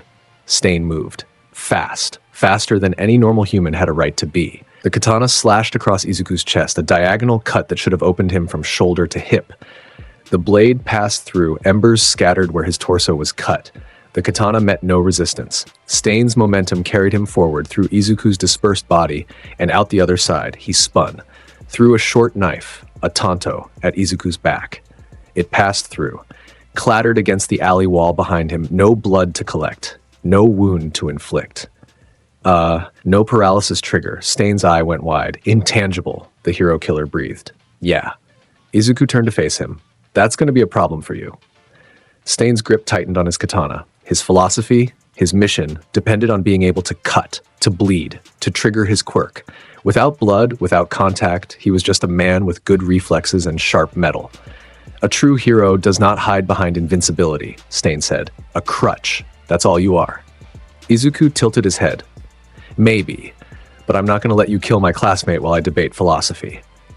Stain attacked again, faster this time. Multiple slashes, high, low, mid, reverse, each one phasing through Izuku's body like cutting through steam. Frustration crept into Stain's movements. His philosophy was breaking against physics. Then the wall exploded Mirko. She came through the alley wall like it was paper. Her kick led that devastating axe heel that had shattered Nomu jaws. It caught Stain in the right side. The impact was tremendous. Stain's body folded around her heel for a millisecond before launching sideways. He hit the opposite wall hard enough to crater the bricks and crack the mortar. Rumi landed between Izuku and the downed Stain, her legs coiled, her body low, her eyes blazing. "Keep your filthy blades off, my man." The words came out like a declaration of war. Not protective, possessive. The difference was subtle, but it was everything. Stain peeled himself from the wall. Blood on his lips, his own this time. A rib cracked, maybe two. He adjusted his grip on his katana. His eye found Rumi, then Izuku, two opponents, one untouchable, one unstoppable. The rabbit hero, Stain said, "At least you are real. You fight with your body, with your conviction." "I fight to win." Rumi launched forward. Stain met her with blade work, quick, precise, angled to cut without overcommitting. He was faster than Rumi expected. Her first kick missed by inches as he pivoted backward with footwork that bordered on supernatural. But Rumi was relentless. Her style was aggression incarnate. Kick after kick after kick, each one powerful enough to kill, each one driving Stain further into the dead-end alley. He deflected one kick with his katana. The blade snapped. The metal broke against her shin like glass on concrete. Stain discarded the broken blade, drew two shorter swords, dual-wielded. His movement became more desperate, faster, wilder, less philosophical, and more survival. He went vertical, jumped, wall to wall, rising in the narrow alley. Trying to get above Rumi where her kicks had less leverage, he reached the rooftop. Izuku was already there. The fireboy sat on the alley's edge, legs dangling, hat tipped back, watching Stain emerge from below with an expression of mild interest. "Yo," Izuku said. Stain lunged. Both blades aimed at Izuku's throat. Izuku raised both arms. Fire gathered between his palms, twisting, compressing, spiraling into a tight vortex that screamed with concentrated heat. Kagero. The fire vortex erupted from his hands at point-blank range. It hit Stain's blades first. The metal glowed orange, then white, then became liquid in his hands.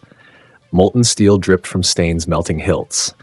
He dropped them with a hiss of pain. Burned palms, blistered fingers. The vortex continued, hitting Stain's chest, lifting him off his feet, sending him backward off the building's edge. He fell. 3 stories. Hit the concrete of the alley below with the sound of a body reaching its limit. Rumi was already there, standing over him, one foot on his chest, her expression cold. Stain lay broken beneath her boot, disarmed, burned, cracked ribs, blistered hands. His one visible eye stared up at the narrow strip of sky above the alley. At the boy who sat on the edge, feet dangling, fire licking lazily around his fingers. "What?" Stain coughed, blood on his teeth. "What are you?" "A kid," Izuku said from above, "who wants to help people." Something flickered in Stain's eye. Recognition, or maybe respect. Hard to tell with half his face bandaged. "Maybe you are," Stain said, and then his eye closed, unconscious. The police arrived in 4 minutes. Izuku dropped from the rooftop and checked on Ida. The paralysis was fading, his body slowly unlocking, his eyes were wet. "Midoriya, I was trying to—" "I know." Izuku crouched beside him. "Your brother. I know, Ida, and he's going to be fine, and so are you." Ida looked at Izuku, then at Mirko, standing over the unconscious hero killer with one boot still on his chest and a look on her face like she was considering additional violence, then back at Izuku. "How are you both here?" Ida asked. "Night patrol." Izuku stood, extended a hand. "I heard something that didn't sound right. Rumi followed because she always does." "I followed because you ran off without telling me," Rumi called from across the alley. "That too." Ida took Izuku's hand, let himself be pulled upright. His legs were shaky, his pride was shattered. He'd come to Hosu for revenge and found his classmates standing in the gap between his death and someone else's mercy. "Thank you," Ida said. The words came out broken, full of everything he couldn't say. "Don't mention it." The police took Stain. Medics checked Ida. Reports were filed. The street flooded with flashing lights and radio chatter. The hero killer, the man who had terrorized the hero world for months, taken down in a Hosu alley by a pro-hero and her intern. Rumi handled the police, gave statements. Professional. Clipped, wanting it done fast. Izuku leaned against the alley wall and watched her work. Her sharp movements. The way she commanded the scene without trying. The way every officer deferred to her naturally because she radiated authority like gravity. 3 years ago, she'd been bleeding in chains. Now she commanded streets. He was proud of her. Not in a patronizing way, in the way you feel proud of a wildfire for being unstoppable. She finished with the police, walked back to him. Her costume was dusty. Her hair was loose from the fighting. One of her gloves had a tear across the knuckles. She stopped in front of him, close, closer than professional distance. "Hey," she said. "Hey." That was good. Tonight. Yeah, we work well together. We always did. She grabbed the front of his chest, or where a shirt would be if he wore one. Her fist closed on air and necklace and skin. She pulled him forward. He let her. His body stayed solid. Real. Present. Their faces were inches apart. The alley was still lit by police lights. Officers milled around. Cameras from late-arriving news vans were setting up on the street beyond. She didn't care. "I'm going to kiss you," she said, "and you're going to stay awake for it. I'll do my best, Izuku. I'm awake, I promise." She kissed him. It was not soft. It was not gentle. It was not the kind of kiss that happens between people who are still figuring things out. This was a claim, a stamp, a declaration to anyone within line of sight that this boy, this fire, this force, this impossible person in a cowboy hat was hers, had been hers since an underground pit in Osaka, would be hers until the sun went out. Izuku kissed her back with equal force. His hand found the back of her neck. Her hand fisted in his hair, knocking his hat sideways. The heat between them was literal, his body temperature spiking, embers sparking at his shoulders where emotion overrode control. The police officer nearest them stepped back, not because it was unprofessional, because the air around the two of them had become genuinely too warm to stand in. A news camera caught it from the street. The image would be on every hero forum in Japan by morning. Mirko, the rabbit hero, kissing her intern in a Hosu City alley with the hero killer unconscious 10 feet behind them and the city burning on the horizon. It was going to be a scandal. Neither of them cared. Rumi pulled back first. Not far, just enough to breathe. Her forehead against his, her red eyes half closed, his green eyes looking at her like she was the only thing in the world that mattered. "Mine," she whispered. "Yours," he agreed. The police lights painted them in alternating red and blue. The city noise continued, sirens, choppers, the distant sounds of heroes handling the remaining chaos. Hosu City would recover. The hero killer was caught. The Nomu were neutralized. And in a dark alley, two people who'd found each other at the worst moment of one of their lives stood together at the end of a very long night and felt, for the first time, like everything that came next would be exactly what it was supposed to be. Izuku adjusted his hat. Rumi let go of his chest. They stood side by side, shoulders touching, watching the police and the medics and the aftermath. "Part of me wants to go find more villains," Rumi said. "Part of me wants to find food," Izuku said. It's 2 a.m. There's a ramen place 4 blocks east that's open until sunrise. She looked at him. "How do you know that?" "I've been here a week. I found all the food places first." "Of course you did." She started walking. "Fine. Ramen, but you're paying." "Deal."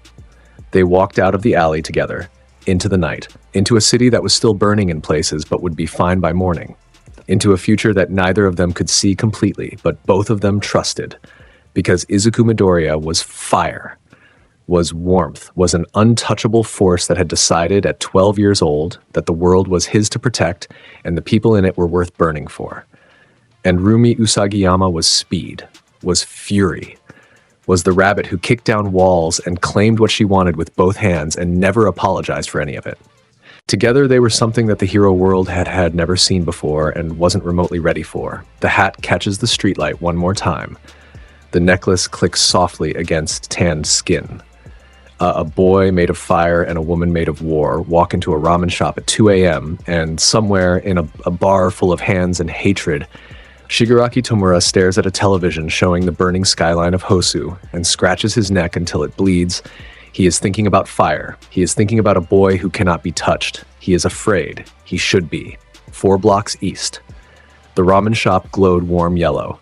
The owner, an elderly man with a steam quirk, looked up as the door opened. A pro hero and a shirtless teenager in an orange cowboy hat sat at the counter. Izuku ordered 6 bowls. "You're going to eat 6 bowls of ramen at 2 a.m.? Rumi asked. "Minimum. I'm genuinely concerned about your metabolism.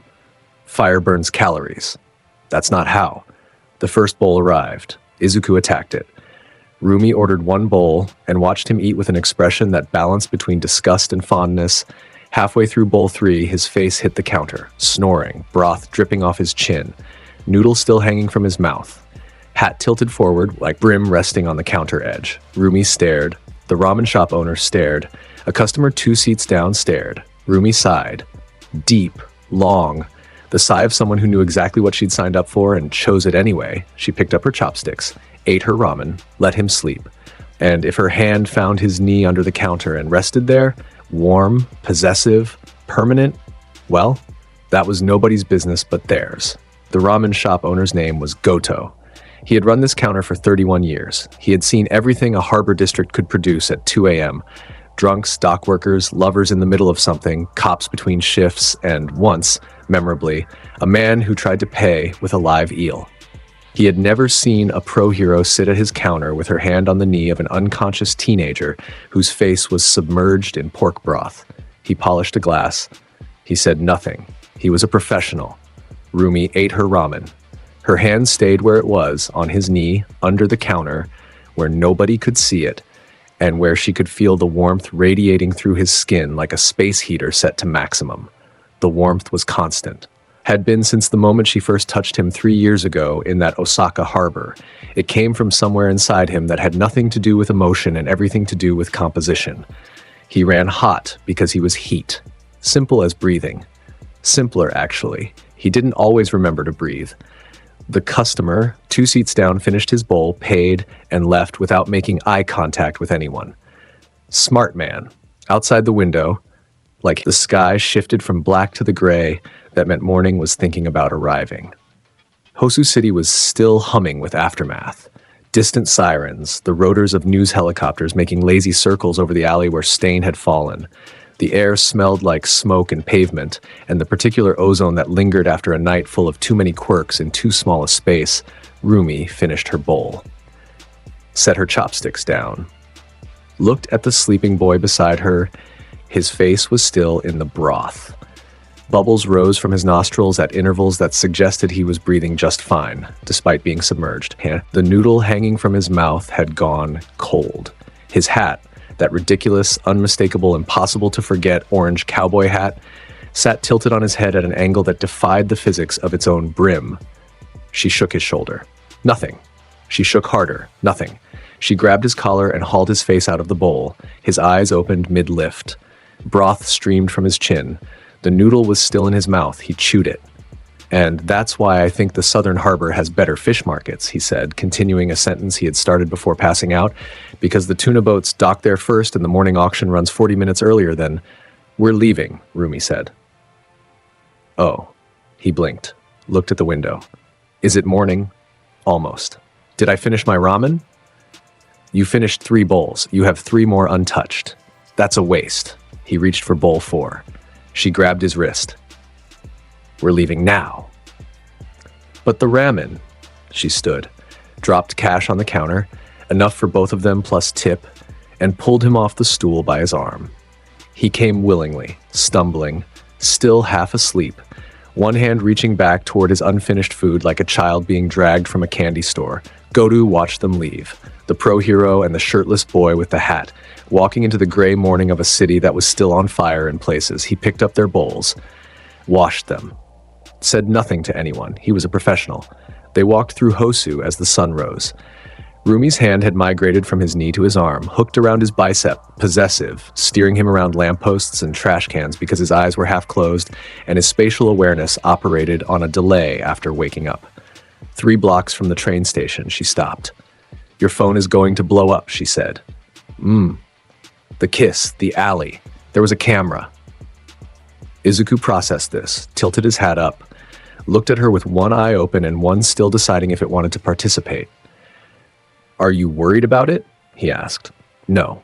Then I'm not worried about it. It might be a thing at your school. Most things at my school are things. This is a better thing than most of them. She looked at him sideways. The sunrise caught her white hair and turned it pink at the edges. Her red eyes held that particular intensity she carried everywhere. The constant state of being ready to launch herself at something. But underneath it, in the set of her jaw and the way her grip on his arm tightened rather than loosened, there was something that did not need to be named to be understood. I don't regret it, she said, not defensively, just making sure the record was clear. Good, he smiled, sleepy and warm and completely unbothered by the concept of consequences. Neither do I. They reached the train station. His train back to Musutafu left in 20 minutes. Her patrol route resumed in 40. They stood on the platform in the early light, surrounded by commuters who stared at the pro hero and the shirtless teenager, and then pretended they weren't staring. "Call me when you get back," she said. "I'll call you before I get back. Don't fall asleep on the train and miss your stop. I've only done that twice. This month." Fair point. The train arrived. He stepped toward it. She grabbed the back of his neck, pulled him in, kissed him hard and fast, and with the full awareness of 40 commuters watching them from the platform. It lasted 2 seconds. It was not soft. It was a stamp, a reminder. She released him, pushed him toward the train door. "Go." He went, grinning. The doors closed. The train moved. Through the window, he saw her standing on the platform with her arms crossed and her white hair catching the rising sun, and something in his chest burned in a way that had nothing to do with the Mera Mera no Mi. He waved. She did not wave back. But the corner of her mouth moved, and that was worth more than a wave from anyone else on the planet. He fell asleep before the first station. His head lolled against the window. The necklace clicked against the glass. An elderly woman across the aisle put her jacket over his bare shoulders without waking him. He slept the whole way home. The photograph hit the internet at 6:47 a.m. By 7:30, it was the most shared image on every hero forum in Japan. By 8, 3 separate gossip programs had dedicated segments to it. By 9, UA's public relations office had received 17 calls, 14 emails, and 1 physical letter delivered by a very fast courier. The image was damning in the way that great photographs are. It told a story in a single frame. Mirko, the rabbit hero, ranked 5th in Japan, her hand fisted in the hair of a shirtless boy in an orange cowboy hat, their mouths together. Behind them, partially visible, the unconscious form of the hero killer Stain. And in the air around them, barely visible on camera but unmistakable, the golden drift of embers floating upward like prayer. It was beautiful. It was scandalous. It was going to be a problem for exactly 0 of the people involved in it. At UA, in the 1A dormitory, Kirishima found it first. He was eating breakfast, scrolling his phone. The protein shake he'd been holding hit the table with a sound that made everyone within earshot look up. "No way," he whispered. "What?" Kaminari leaned over his shoulder, looked at the screen. His eyes went wide. "No way." That's Midoriya. With Mirko. Kissing Mirko. In front of Stain. The cafeteria erupted. Momo Yaoyorozu turned a shade of red that started at her collarbones and climbed to her hairline in under 3 seconds. She set her tea down with mechanical precision and said, "I will not be commenting on this." Tsuyu looked at the image on Kaminari's phone, tilted her head. "That makes sense," she said, and went back to eating. Uraraka dropped her tray. Ida caught it with reflexes honed by guilt and gratitude. He was still processing the night before, still processing the fact that Izuku had been in that alley at all. The image was just another layer on a pile of things he did not have the emotional bandwidth to address. Tokoyami looked at it once and said, "The fire finds its own warmth." Nobody knew what that meant. Nobody asked, and Katsuki was at the far end of the cafeteria, alone eating rice and grilled fish with the intensity of someone who used meals as training. He did not look at the image on anyone's phone. He did not need to. He'd heard the reaction. He understood the context. He kept eating. His jaw worked. His eyes stayed forward. And somewhere behind those red irises, a calculation ran that had nothing to do with jealousy and everything to do with scale. The boy who could not be touched had kissed a woman ranked above anyone Katsuki had ever fought. The boy who fell asleep in class had dismantled a serial killer and then taken a nap in his food about it. The boy who scored first in everything without visible effort was now being discussed on national television as something between a scandal and a legend. Katsuki finished his rice. Stood, walked to the training building, trained for 4 hours straight without speaking to anyone. The gap was still there, but he was not done measuring it. Izuku arrived back at UA at noon. He walked through the gates with his hat low and his hands behind his head, looking like someone returning from a pleasant vacation, rather than a night that had reshaped the hero discourse of an entire country. Classmates stared. He waved. He did not address the photograph. He did not explain. When Kaminari worked up the courage to ask, "Dude, is that real, you and Mirko?" Izuku pushed his hat up with one finger and said, "She kissed me, actually. I was just standing there." "Just standing there?" "Well, I was standing there after we beat up Stain. Context matters." Context. Izuku was already walking away. He found his desk in 1A's classroom, sat down, and was asleep within 90 seconds. His hat covered his face. His boots rested on the desk surface. The afternoon sun through the windows caught the red beads of his necklace and made them glow like tiny coals. The class watched him sleep. It was, by now, a familiar sight. But the air around it had changed. Before, Izuku sleeping in class was comedy. Now, after Hosu, after the image, after the story of what he'd done to Stain and what he'd done to 3 Nomu before that, watching him sleep felt like watching something enormous resting. A volcano between eruptions. The stillness was not absence. It was storage. Aizawa called him into his office at 3 p.m. Izuku woke up, stretched, and walked to the teacher's office with the unhurried pace of someone who had never been in trouble and did not intend to start.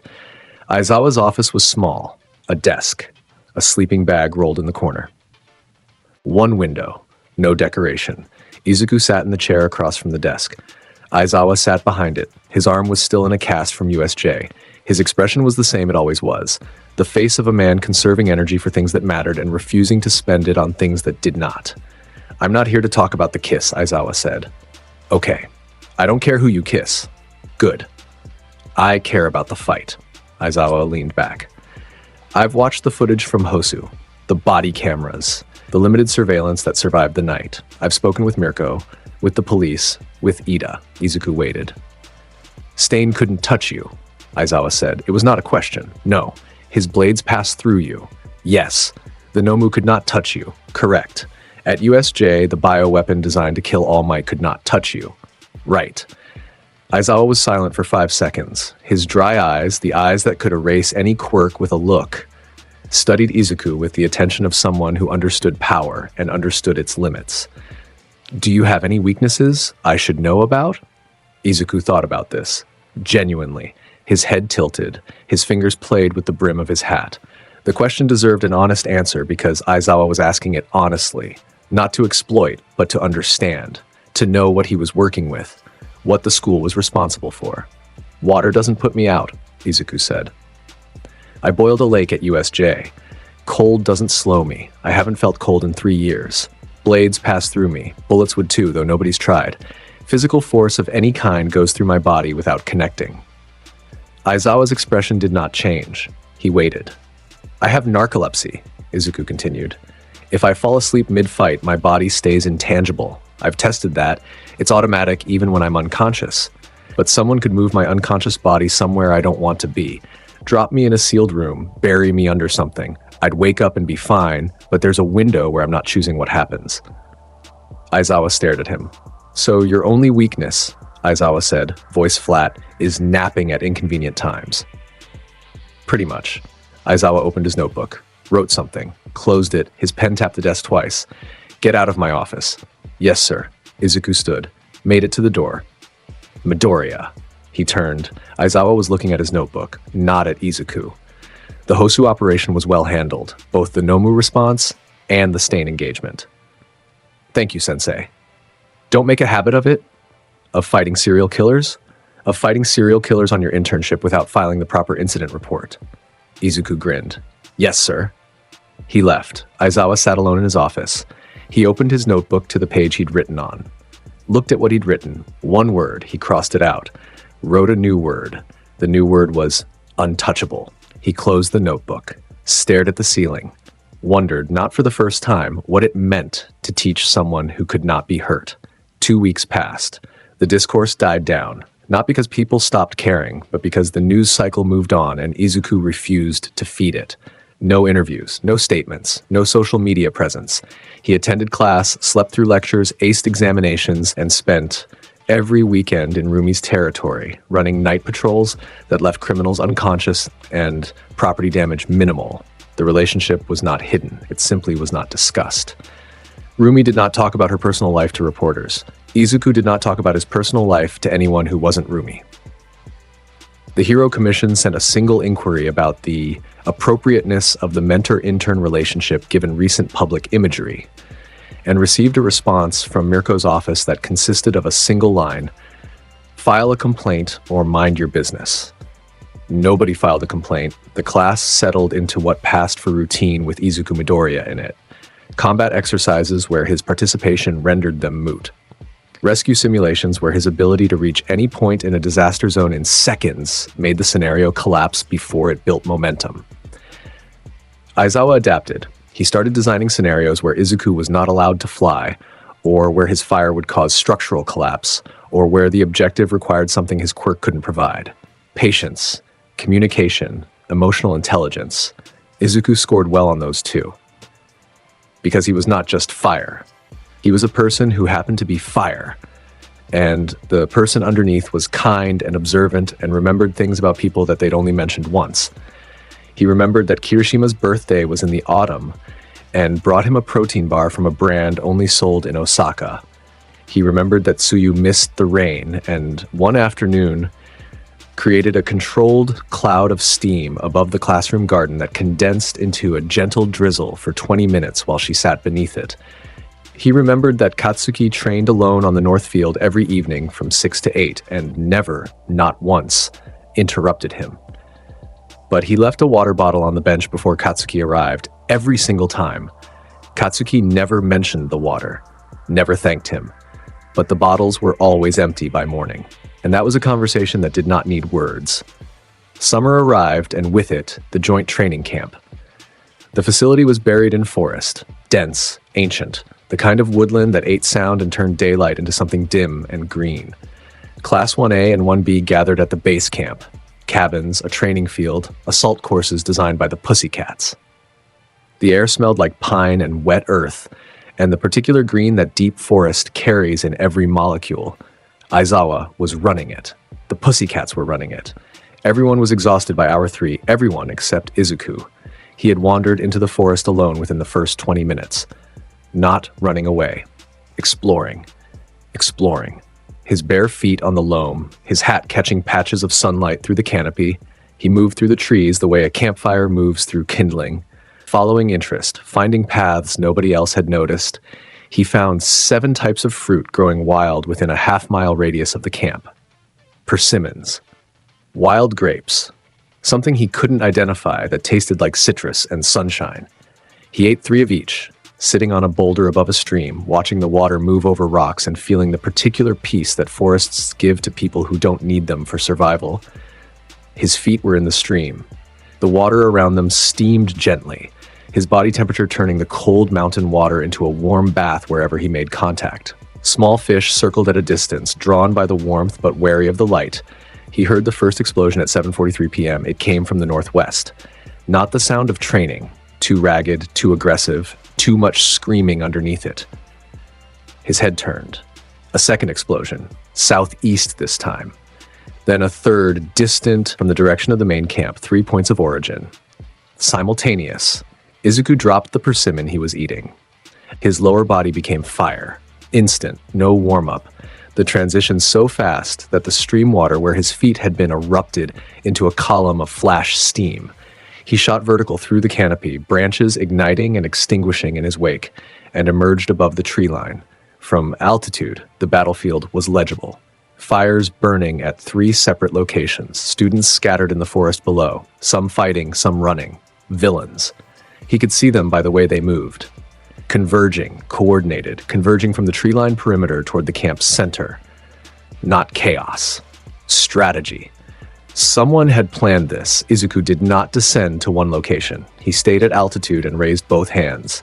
Index fingers extended, the twin barrels of the only gun that mattered. Higan. Fire bullets rained from the sky. They arced through the canopy in streams, 60, 70, 100, each one finding a target through gaps in the leaves. Knees buckled, shoulders seized. Weapons flew from burned fingers. Villains on the forest floor dropped before they reached most of the students, hit by fire from above that came from a direction none of them were watching. In 4 seconds, 17 villains went down. The students closest to those engagements looked up, saw the figure wreathed in fire above the trees, and understood that the intervention was already over. But the camp was large, and the villains were not all in the open. Izuku dropped. He hit the forest floor like a falling star. Impact cushioned by his own fire, dispersing on contact and reforming in stride. Moving fast through trees, over boulders, the forest was his now. Every shadow pushed back by the glow he carried. He found Katsuki first. 3 villains, designed for him. One with a hardened shell quirk that could absorb explosions. One with a range-extending quirk that let him fight from 50 meters. One with a speed enhancement that matched Katsuki step for step. Katsuki was winning, not easily, not cleanly. Sweat poured from his palms in quantities that turned his explosions from blasts into weapons of targeted devastation. The shell villain took a direct AP shot to the shoulder and cracked. The speed villain tried to circle behind and caught an explosion to the ribs that sent him through a tree trunk. Katsuki was snarling, moving, creating, adapting. Every second of training since the sports festival visible in how he handled 3-on-1 without retreat. Izuku watched from the tree line for 3 seconds. Long enough to confirm Katsuki did not need help. Long enough to see the way Katsuki's combat had evolved. Tighter, meaner, more creative. The directional AP shots. The way he used the smoke from his own explosions as cover. The instinct that turned disadvantage into opportunity in the space between heartbeats. He was a monster in his own right. And he was winning his own fight. Izuku moved on. The main camp was where the real engagement was happening. The Pussycats were holding the line, their combined quirks creating barriers and terrain advantages that kept the villain advance from reaching the cabins where non-combat students had been secured. But the numbers were wrong. Too many villains, too coordinated. Izuku descended from above, landed in the clearing between the villain advance and the Pussycats' barrier. The villains saw him. Some of them knew what they were looking at. They'd watched the sports festival. They hesitated. The ones who didn't hesitate learned. And Jomo. A wall of fire erupted in a ring around the clearing, 3 meters tall, blazing, impassable. Every villain in the advance was now inside the ring with Izuku. Every escape route was sealed by flame. 23 villains, 1 clearing, 1 boy. Higan. It took 14 seconds. When the firewall dropped, 23 bodies lay on scorched earth, all alive, all incapacitated, knees, shoulders, ankles. Every disabling joint in the human body had been hit with the accuracy of someone who had spent 3 years learning exactly how much force it took to end a fight without ending a life. The Pussycats stared through the smoke. Then, from the eastern tree line, movement. 2 figures, approaching fast. Spinner came first, spinning blades catching firelight. Behind him, muscular, grotesque in his enhancement, muscle fibers exploding from his body in layers of meat and power. His eyes were wild, his smile was worse. "There you are!" Muscular bellowed. "The fire kid! I've been waiting!" He charged, full speed. A wall of flesh and rage moving at a velocity that cracked the ground beneath his steps. His fist hit Izuku's chest, went through. His arm sank to the elbow in dispersed embers. Warm nothing.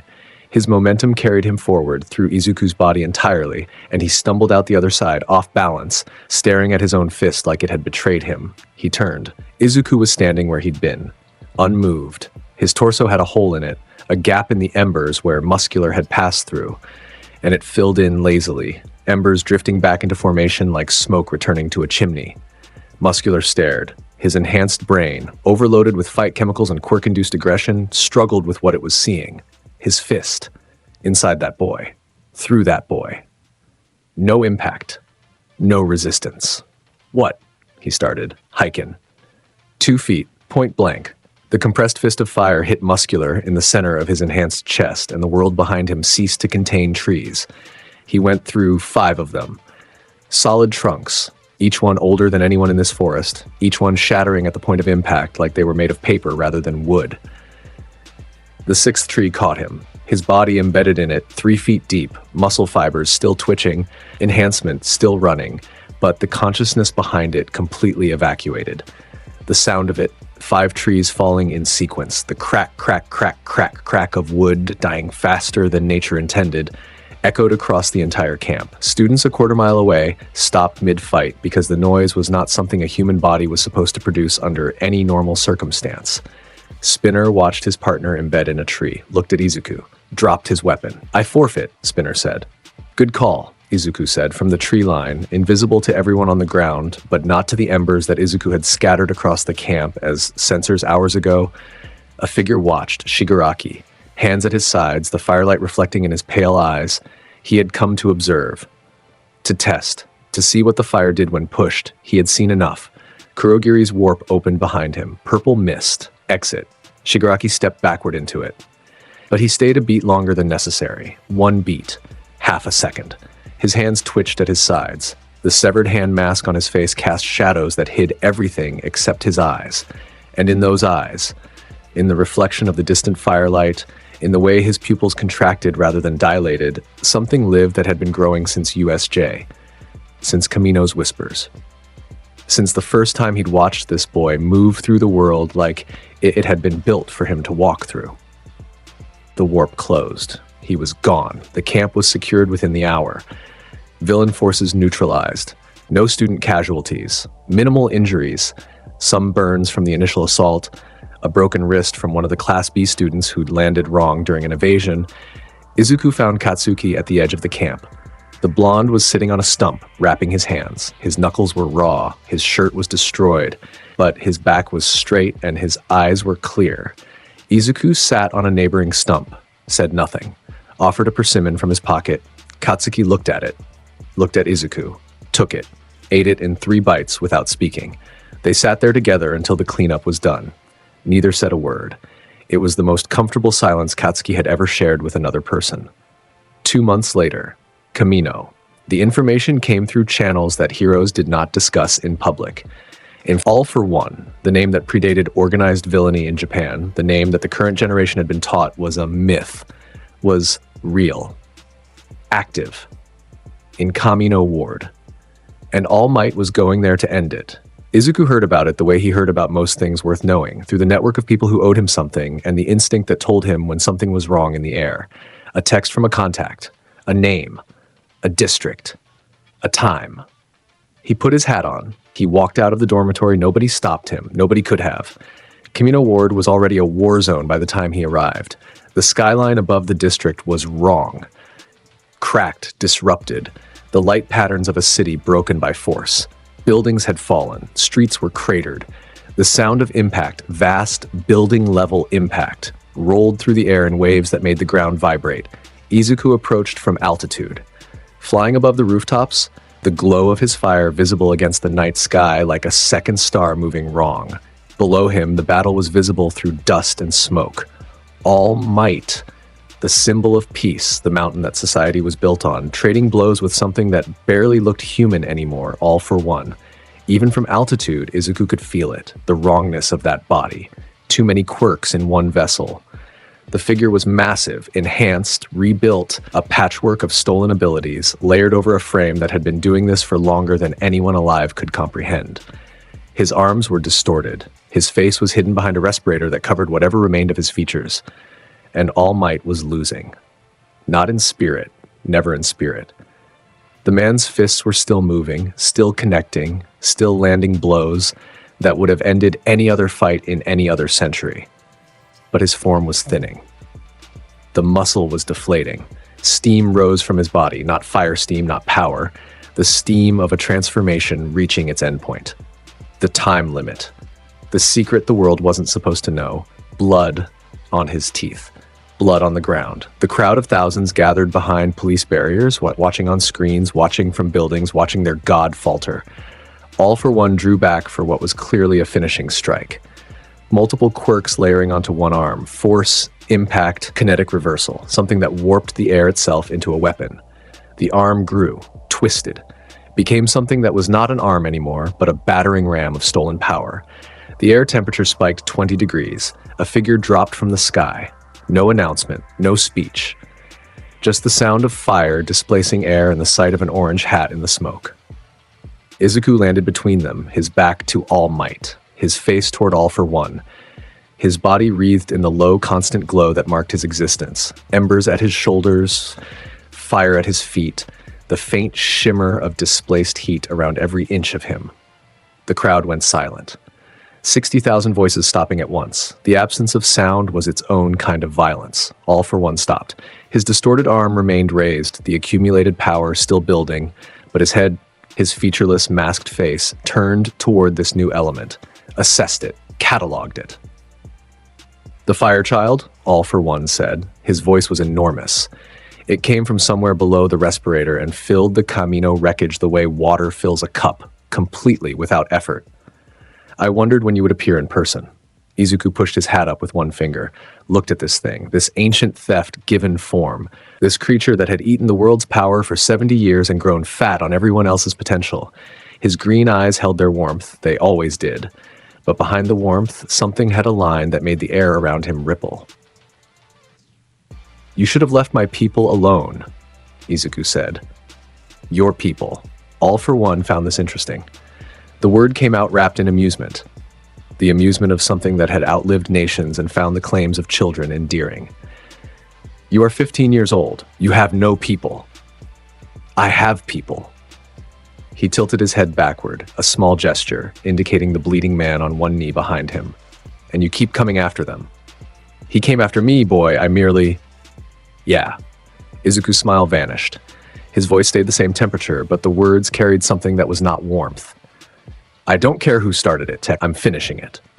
All for One attacked. It was not one quirk, it was not five.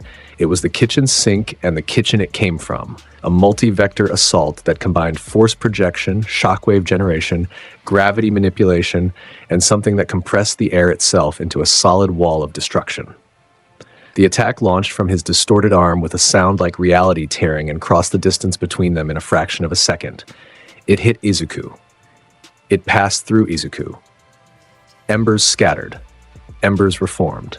The attacks, every single one of them, layered and combined and designed to destroy anything they touched, went through his dispersed body and continued past him. They hit the concrete behind him in a gallery of destruction. Craters, furrows, shockwave patterns pressed into stone. Every impact perfectly visible. Every one of them showing exactly where the attack ended up. Not in him, behind him. The crowd saw this, and the silence broke. Not cheering. Something rawer, the noise that comes from human throats when the world stops following rules. A sound between awe and terror and the complete inability to process what they were witnessing. All for One did not speak for 3 seconds. 3 seconds was a long time for a man who had been the apex predator of an entire society for 7 decades. 3 seconds meant something had broken in his calculations. What are you? He asked. The amusement was gone. The question was genuine. Trouble, Izuku said. He raised both hands, palms up. Fire gathered between them. Not a technique yet, just concentration. Density building. Heat compressing into visible distortion. All for One through everything. Impact quirks. 3 of them, layered from different angles. A gravity well designed to crush anything within its radius. The air suffocation technique. A stolen quirk that pulled oxygen from a target space, creating a vacuum. He threw quirks that had defeated pro-heroes, that had ended generations of resistance, that had never failed in 70 years of use. Every physical attack passed through. The gravity well pulled at embers that dispersed faster than gravity could collect them. The suffocation quirk pulled air from the space around Izuku, and he did not flinch because fire did not need lungs. He burned. He always burned. Oxygen was fuel, but he was not fueled by external oxygen. He was fuel. Self-sustaining. Self-generating. The fire that could not be starved because it did not eat. All for One's confidence cracked. It was not visible on his featureless face. It was visible in his posture, the slight backward lean, the way his distorted arm lowered by 2 inches. The first retreat in a body that had not retreated from anything since before this boy's grandparents were born. Izuku raised his right fist. Heiken. The fire fist launched. Building-sized. The compressed flame shaped like judgment. White at its core, gold at its edges, the air around it screaming as moisture vaporized and molecules separated under the heat. It crossed the distance between them in a heartbeat. All for One brought up 6 quirks in a defensive layer. Impact absorption. Kinetic reversal. A barrier quirk stolen from a hero 40 years dead.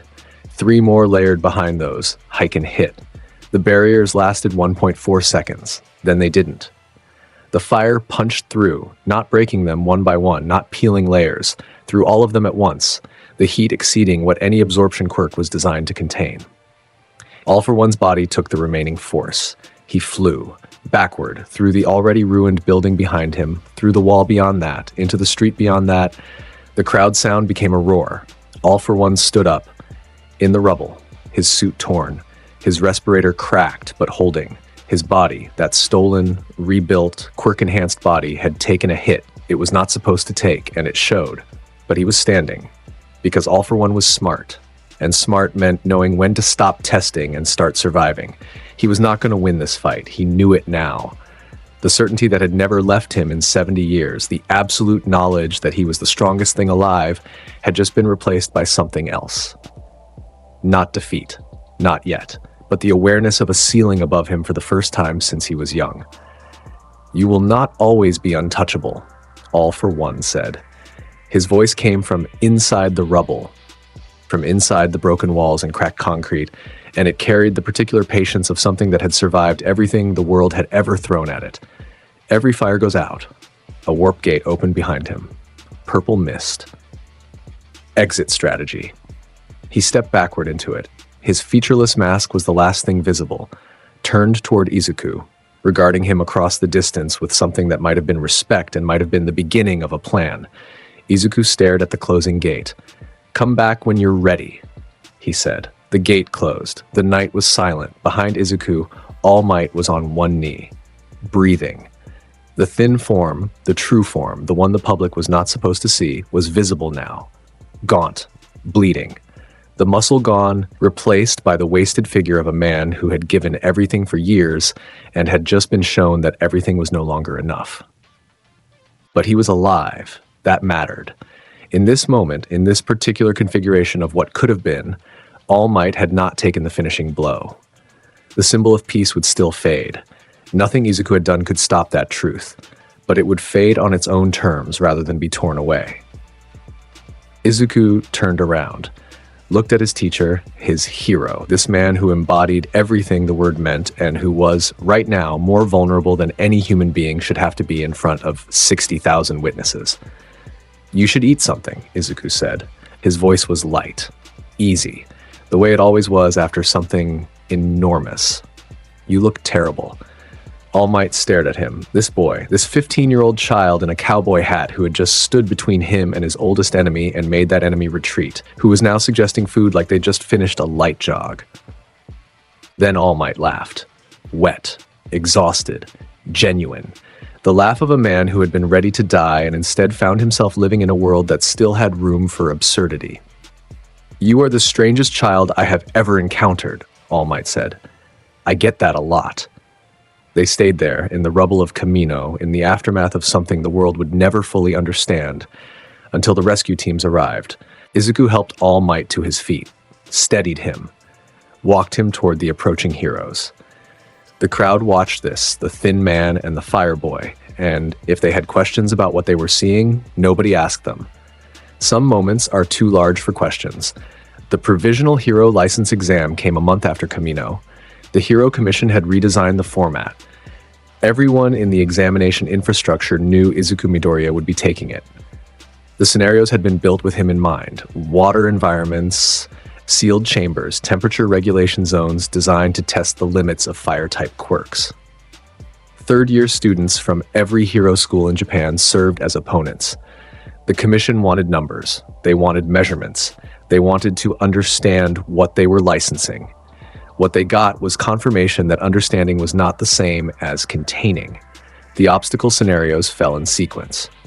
The water environment, a massive artificial lake surrounded by platforms, ended when Izuku flew over it without touching the surface. The sealed chamber, a room designed to deplete oxygen, ended when he burned through the wall in 4 seconds. The temperature regulation zone, kept at minus 40 degrees by industrial cooling systems, ended when his presence raised the ambient temperature by 80 degrees in under a minute, and the cooling systems shut down to prevent mechanical failure. His scores broke the tracking system. Not in the way they had at the entrance exam, where the machine had read error, but in the way that required human proctors to manually override automated systems that insisted such numbers were input mistakes. 2 students did not get the message about engagement priorities. A Shiketsu third year named Irrelevant, water control quirk, brought to this exam for this express reason, and a powerhouse from a school in the northern provinces with strength enhancement that put him at Muscular's weight class. They'd coordinated. Water first to douse the fire, then the powerhouse to pin whatever was left. The water hit. A wall of it. Pressurized. Industrial volume. Enough to flood a basement in seconds. It crashed against Izuku with the force of a fire hose aimed at a candle. Steam. The water evaporated before it reached anything real.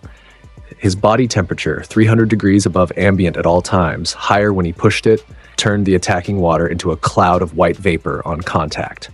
He stood in a pillar of steam, visible only as a glow inside the white. The Shiketsu student stared at his empty hands. The powerhouse charged through the steam. Massive. Fast. Both fists raised for a crushing blow that would have broken concrete. His fists went through. Both of them. Arms sinking into dispersed embers up to the shoulders. His momentum carried him forward through Izuku's entire body and out the other side. He stumbled, off balance, confused, and his trailing fist connected with the Shiketsu student's face at full enhancement. The Shiketsu student dropped. The powerhouse tripped over him and fell. Izuku reformed behind both of them, adjusted his hat. The steam was clearing. Two opponents on the ground, one unconscious from a hit meant for someone else, one sprawled over his partner's body, wondering what the word strategy meant anymore. That was a good plan, Izuku said. Did you think it through past step one? He moved on. The exam continued. He scored first overall by a margin the commission asked to have redacted from the public record. The request was denied by Nezu, who published the results personally with a note that read, "Transparency is the foundation of trust." Rumi watched from the observation gallery, arms crossed, leaning against the window. The expression on her face was the one she wore when he did something she expected but still found satisfying. Like watching a fire she'd built catch the way she intended. She met him outside after. No audience, no cameras. She shoved the license card into his bare chest hard enough that anyone else would have stumbled. "Don't lose it," she said. "You got a copy of my license before I did." "I know people. Why do you have my license?" "So you can't lose it." He looked at her. That reading look, the one that saw behind the performance she put up for the world, the one that found the thing underneath and held it with care she would never allow him to describe out loud. "Thanks," he said. She punched his shoulder. Her fist went through dispersed embers. The corner of her mouth fell. "Stop doing that. It's involuntary sometimes. Liar." "Okay, it's only involuntary when I think it's funny." She was walking away. He fell in step beside her. Their shoulders bumped. The afternoon sun caught them both. The white hair and the orange hat, the pro hero and the newly licensed student. And for a moment they were just two people walking together, and the walking was enough. That evening in her apartment. Not the agency. Her home. The space she allowed almost nobody into. Clean, minimalist, a punching bag in the living room and protein supplements on the kitchen counter, and one framed photograph on the wall that she would deny having if asked about it. The photograph was from a security camera in a Hosu ramen shop. Two figures at a counter, one sleeping in his bowl, one with her hand under the counter where the camera could not see what it was doing. She'd gotten the image from the shop owner, paid for it, framed it herself. It hung on the wall above her couch, and she had never explained it to anyone. Izuku saw it. He stopped in the middle of her living room, looked at it. "You framed it," he said. "It's nothing. You framed a security camera image of me sleeping in ramen. It's decorative." He turned to her. She was in the kitchen, her back to him, doing something aggressive with a blender that did not require aggression. "Rumi." "What?" "I love you." The blender stopped. The apartment was still. She did not turn around for 3 full seconds. When she turned, her expression was the one she wore before a fight. The one that said she was about to commit to something with her whole body and no plan for retreat. "Good," she said. She crossed the kitchen in 2 steps. He caught her, arms around her waist, her arms around his neck, his hat knocked sideways by her forehead pressing against his. They stood in her kitchen with the blender half full and the evening light coming through the window and nothing between them that needed explanation. "Stay," she said, against his mouth. "Not a request. I have class in the morning. Skip it. Aizawa will notice. Let him. Rumi, you can get the early train. You'll make second period. Stay." He stayed. In the morning, he made the early train, made second period, sat at his desk, hat over his face, smiling in a way that had nothing to do with his sleep and everything to do with the smell of her apartment still on his skin. Kaminari looked at him, looked at the smile, decided not to ask. Good instincts. The Shiha Saikai operation began with a sound, not an explosion, not a scream, something smaller. A sentence spoken by a fisherman at a waterfront market Izuku frequented on his patrol routes, who mentioned, between selling mackerel and complaining about dock fees, that the Yakuza compound 2 districts over had been keeping a child who cried at night through the walls. That was all it took. Izuku bought the mackerel, paid the man, asked one question: which compound? The fisherman told him. Noticed the change in the boy's eyes. Not anger, not quite, but the disappearance of something relaxed and the arrival of something that did not need to be explained. The fisherman went home early that day. Something in the air told him the waterfront was going to be loud tonight.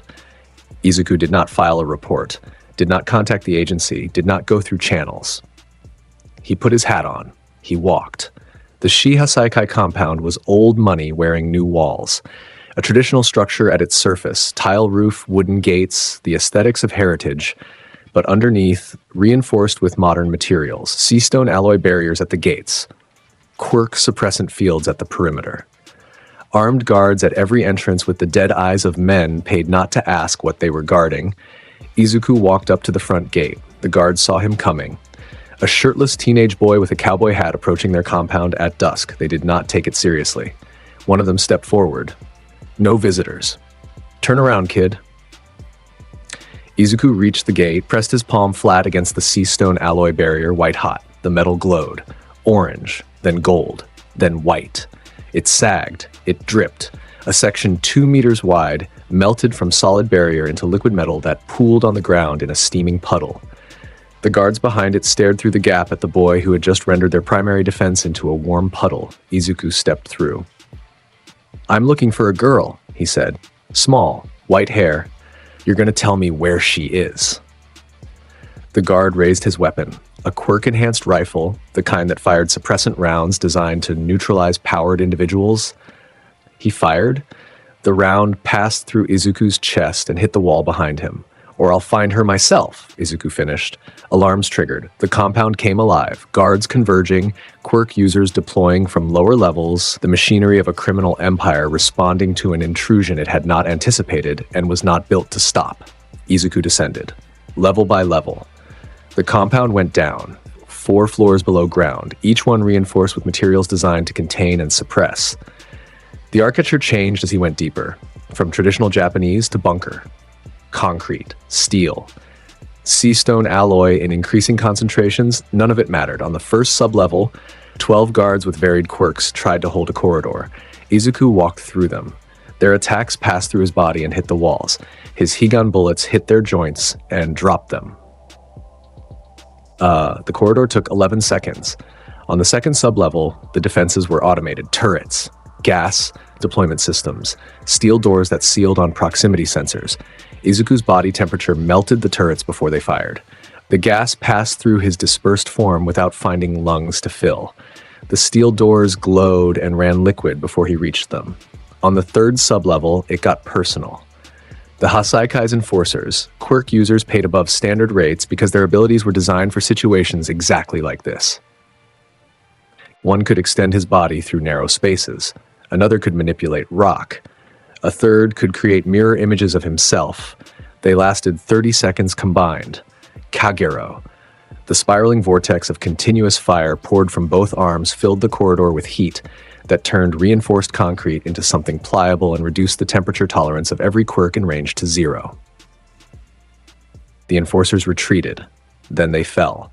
Then they did not move. The fourth sublevel was where Overhaul lived. The corridor leading to it was different. Clean. White. Clinical in a way that had nothing to do with healing and everything to do with what was being done to a child in the room at the end of it. Chisaki Kai stood in the center of the corridor, waiting. He knew someone was coming. The alarms, the reports from above, the sounds of his entire operation being dismantled floor by floor had given him time to prepare. He wore his mask. Those plague gloves. The suit pressed with a precision that suggested a man who could not tolerate disorder of any kind. You're the fire student, Overhaul said. I've seen your sports festival. Impressive, but you're in the wrong place. Izuku stopped 10 meters from him, hat low, embers drifting from his shoulders. You had a kid. Izuku said, she is a resource. Izuku's hat came off. The significance of this, the weight of it, was invisible to Overhaul. He did not know what it meant when the hat left Izuku's head. He did not know that it meant something had been decided, and the deciding was the last step before a thing became permanent. Izuku held the hat at his side. His green eyes held their warmth, but the warmth had an edge behind it now that made the air between them feel like a wire pulled taut. She's a kid, Izuku said, and I'm taking her. Overhaul moved. His hands, those gloved hands that could disassemble and reassemble matter with a touch, hit the floor. The corridor erupted. Stone and concrete and steel rebar pulled apart and restructured into a cage of spiked geometry that erupted from every direction. Floor, walls, ceiling, all of it becoming weapons simultaneously. The spikes passed through, every one of them, through dispersed embers, through the space where a body was supposed to be and was not. The cage closed on nothing. Overhaul's perfect trap contained only warm air and floating points of golden light. Izuku reformed on the other side of the cage, 3 meters closer. That won't work, he said. Overhaul's eyes widened behind his mask. His hands hit the floor again, faster this time, more desperate. The entire corridor became a weapon. The floor rose in waves. The walls collapsed inward. The ceiling dropped. A compression of matter designed to fill every cubic centimeter of space with solid material, leaving nothing for a body to exist in. Izuku's body dispersed entirely, not partially, completely. He became fire. A cloud of embers and heat that existed in the spaces between molecules of collapsing stone. The compression completed. The corridor was solid. For 1 second. Then the stone exploded outward. Izuku reformed, bursting from inside the compressed matter with a flash of fire that blew the reconstructed corridor apart from within. Chunks of stone and twisted rebar flew in every direction. Overhaul raised his hands to disassemble the incoming debris. He was fast. He was talented. He was a genius of his particular power. He was not fast enough. Enjomo. A ring of fire erupted around both of them. Floor to ceiling. Wall to wall. The corridor behind Overhaul was sealed. The corridor behind Izuku was sealed. No escape for either of them. Kagero? The vortex of spiraling fire poured from Izuku's hands. It filled the ring. It hit the ceiling. The stone began to glow and drip. It hit the walls. The reinforced concrete softened into something that was not solid anymore. It hit Overhaul. Chisaki tried to rebuild, his hands on the ground, pulling matter together, creating barriers, reconstructing defenses. But the fire was continuous, relentless. Every barrier he built melted in seconds. Every reconstruction was undone faster than it was made. He was working harder than he had ever worked in his life, his hands moving at speeds that blurred. Rebuilding, rebuilding, rebuilding. Heiken. The fist of fire hit the latest barrier and everything behind it. Overhaul flew. His barriers, 6 of them, layered, disintegrated on contact.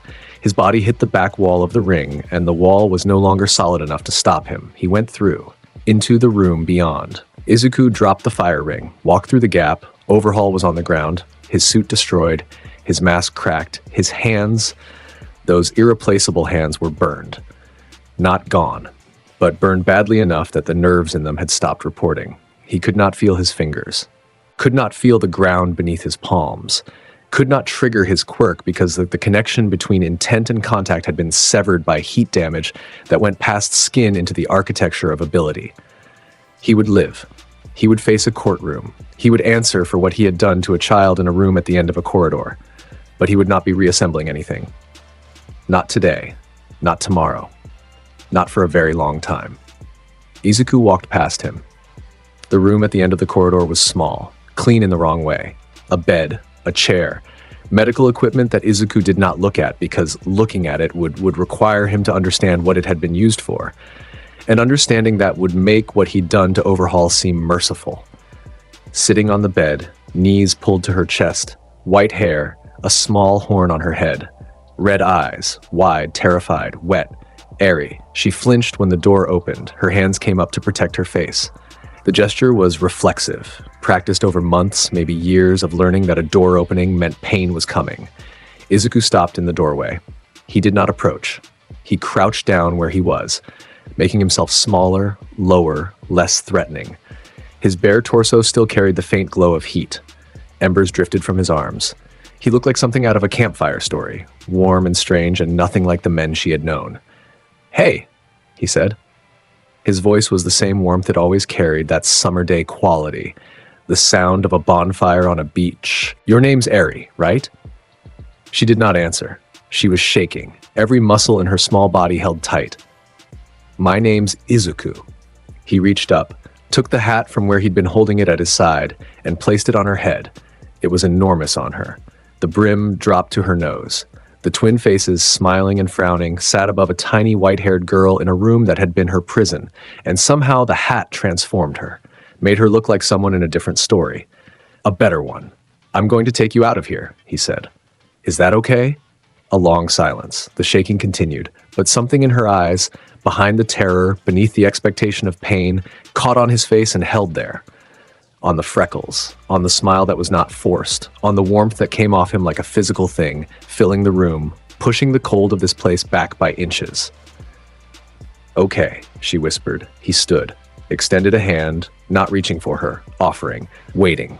She looked at the hand, at the golden embers floating from his fingers, at the way the fire drifted in the still air of the room like something alive and friendly. She took his hand. It was warm. Of course it was warm. Everything about him was warm.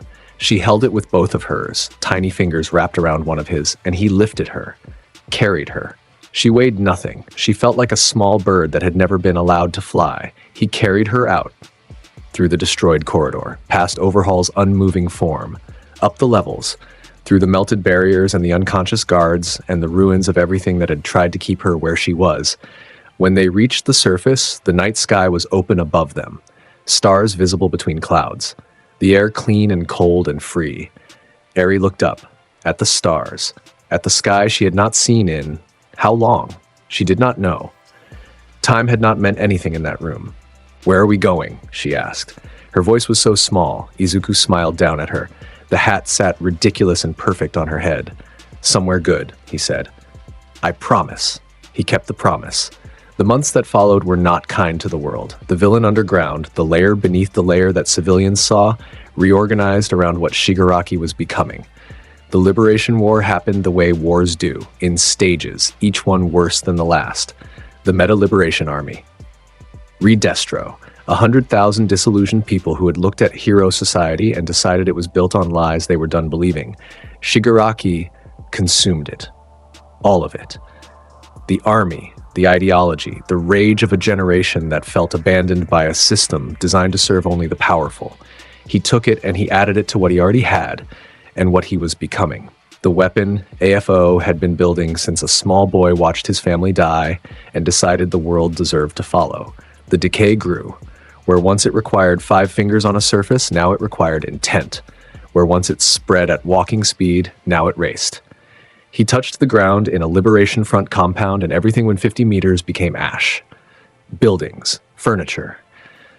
People who were too slow to understand what radius meant. One night, after the Liberation War, after his forces had absorbed Redestro's followers, and his body had absorbed something from AFO that was neither quirk nor instruction, but something older and more patient.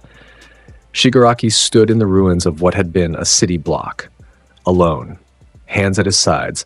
The ground around him for 100 meters in every direction was dust, fine, gray, the color of things that used to be. He was thinking about fire. He was always thinking about fire. The thing inside him, the thing that spoke with AFO's patience and AFO's certainty and AFO's voice when the night was long enough, had been working on the problem since Camino. Every fire needs air. Every fire occupies space. And decay did not destroy matter the way fire did. Decay removed it from existence. The air that decay touched was no longer air. The space that decay claimed was no longer space in which other things could exist. Could you decay the air around a fire?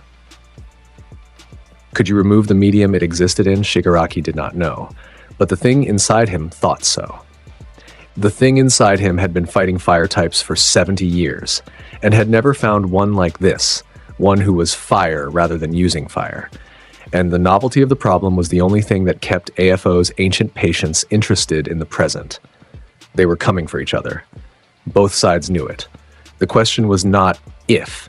The question was whether the world would survive the meeting. The Paranormal Liberation Front attacked on a Wednesday morning, not one location.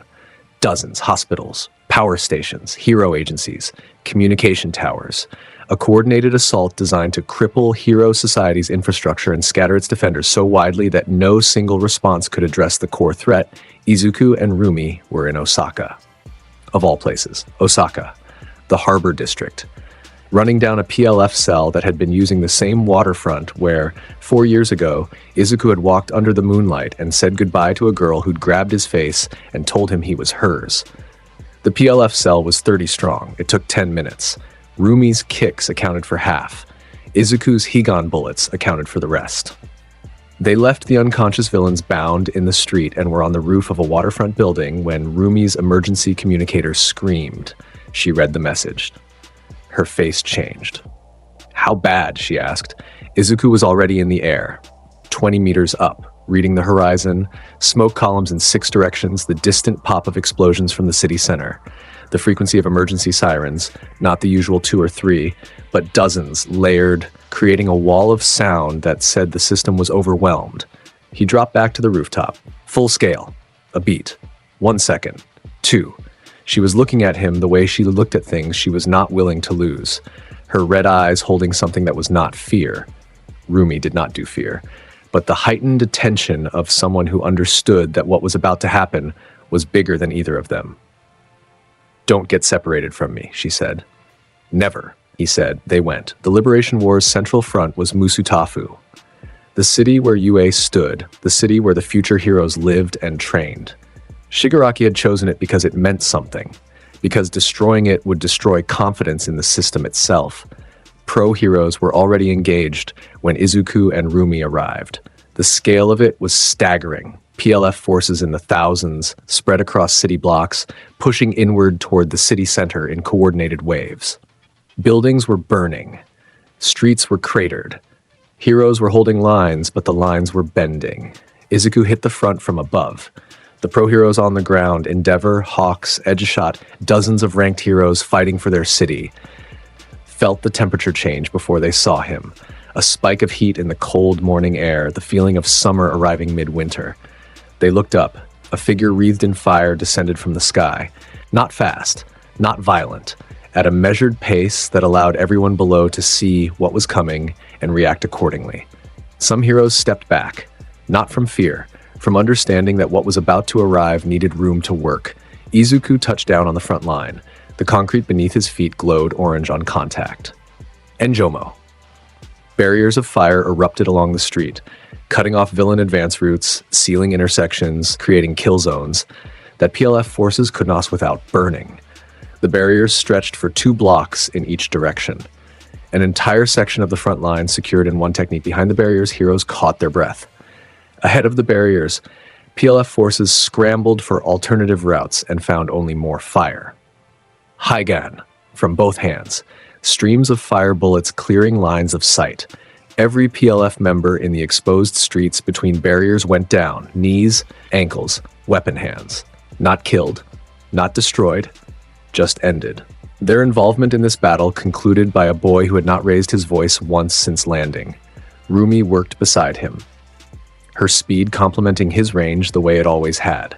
She went through the barriers, because she could, because her speed let her cross the flames before they could register her passage, and hit PLF forces on the other side with kicks that sent bodies through walls. When she went high, Izuku covered low.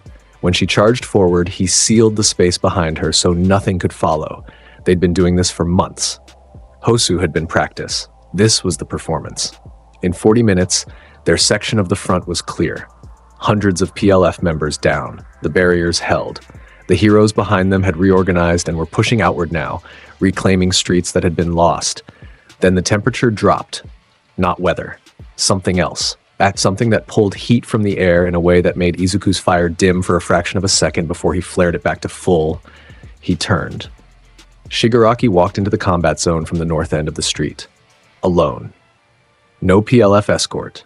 No backup. Just him, hands at his sides, the ground turning to dust beneath his steps in expanding rings of destruction. his face. The hands still there, the severed hands of family members, worn as a reminder of what was taken. But behind them, something different now. The eyes that looked through the gaps between dead fingers were not entirely Shigaraki's eyes anymore. Something older looked through them. Something patient. The PLF forces around him stopped fighting. They watched. Not because they were ordered to, because what he was now radiated the kind of authority that made people freeze the way animals freeze when a predator enters their territory. Shigaraki walked until he was 50 meters from Izuku. The ground between them was dust in a path. Everything his feet had touched was gone, reduced to molecular nothing. "You're bigger," Shigaraki said. His voice was layered now, his own voice, and beneath it, the bass rumble of something that had been speaking for 70 years. "You're different," Izuku said. "There's more of me now." A smile. Wrong. It sat on Shigaraki's mouth, but it belonged to someone older. Someone who found this meeting entertaining in the way that old things find young things entertaining. Much more. Izuku's eyes held steady. The heat coming off him intensified. Not an attack, just readiness, his body temperature climbing toward engagement levels. Shigaraki raised one hand. Open palm, and from it, not a touch, not a reach, but a wave, decay spread through the air itself. Not the ground, the air. The molecules between them losing cohesion, becoming nothing, creating a field of dead space that expanded from Shigaraki's palm toward Izuku at walking speed. Izuku watched it come, watched his embers at the edge of the field, the ones he kept scattered around him as sensors, wink out, not extinguished, not dampened. Simply ceasing to exist because the space they occupied no longer supported existence. The dead air field reached the outer edge of his fire. His flames dimmed. Not from suppression, from absence. The oxygen at his perimeter was gone. The space where his embers drifted was shrinking. Not because something pushed them inward, but because the space itself was disappearing. He could be pushed back, not hurt, not touched. But the space where he could exist was being reduced. Izuku registered this. His expression did not change. But inside, behind the smile and the hat and the necklace that clicked against his collarbones, a new piece of information settled into its proper place. He pulled inward, contracted his fire, tighter. The lost embers did not matter. He drew the rest closer, denser, burning hotter in less space. The temperature at his core climbed. The air that remained around him superheated. He was becoming smaller but more intense. "Interesting," Shigaraki said. "You adapt." He said you would. "He?" Izuku asked. The smile widened, both faces wearing it, Shigaraki's and the one behind Shigaraki's. An old friend, a mutual acquaintance. He says hello. Shigaraki pulled the decay back. The dead air field contracted, not because Izuku had beaten it, because the demonstration was over. The test was complete. "Not today," Shigaraki said, "but soon, when there's more of me." He turned, walked away. The ground dying beneath each step, heroes on either side of the street watched the villain walk away and did not move to stop him. Not because they were cowards, because the field he carried, that aura of cessation that killed the ground on contact, made approach suicidal. Izuku did not pursue. He watched Shigaraki's back disappear into the smoke of the burning city. Watched the trail of dust he left behind him, watched the space where a person walked and existence itself recoiled. Then he turned, looked at the city, the fires, the fighting still ongoing in other sectors. There was work to do, there was always work to do. But in the back of his mind, filed, stored, real, was the knowledge that something was coming that wanted to erase the air itself. And that when it came, being fire might not be enough. It would need to be a sun. The Liberation War broke in the hero's favor, not because of one person or one moment, but because the coordinated response of every ranked hero in Japan, deployed simultaneously, fighting on every front, was enough to shatter the PLF's organizational structure. The army scattered, the cells disintegrated, Redestro was captured. The liberation ideology survived in whispers, but the infrastructure was gone. Shigaraki escaped. Of course he escaped. He was not a thing that could be captured anymore. He was a door that AFO was walking through, step by patient step. The merge was accelerating. Each day, less of Shigaraki was Shigaraki, and more of him was something ancient wearing a young man's skin. The heroes knew this. The intelligence pointed to it. AFO's consciousness, transferred somehow, growing in Shigaraki's body like a seed planted in fertile soil, was approaching full bloom, The final confrontation was not a surprise. It was an inevitability. The only question was where. The answer came on a Thursday morning, a message.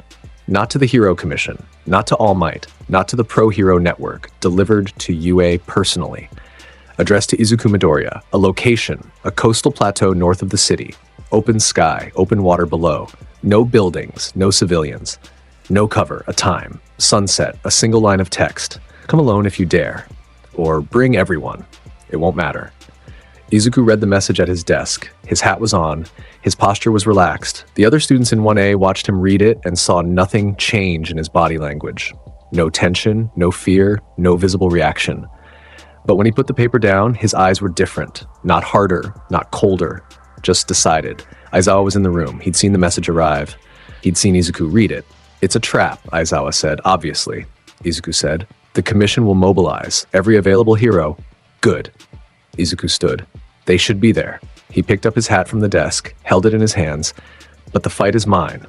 Aizawa did not argue. There was no argument to make. The entire hero infrastructure of Japan could deploy to that plateau, and the fight would still be between two forces that operated on a scale beyond what ranked heroes could engage with.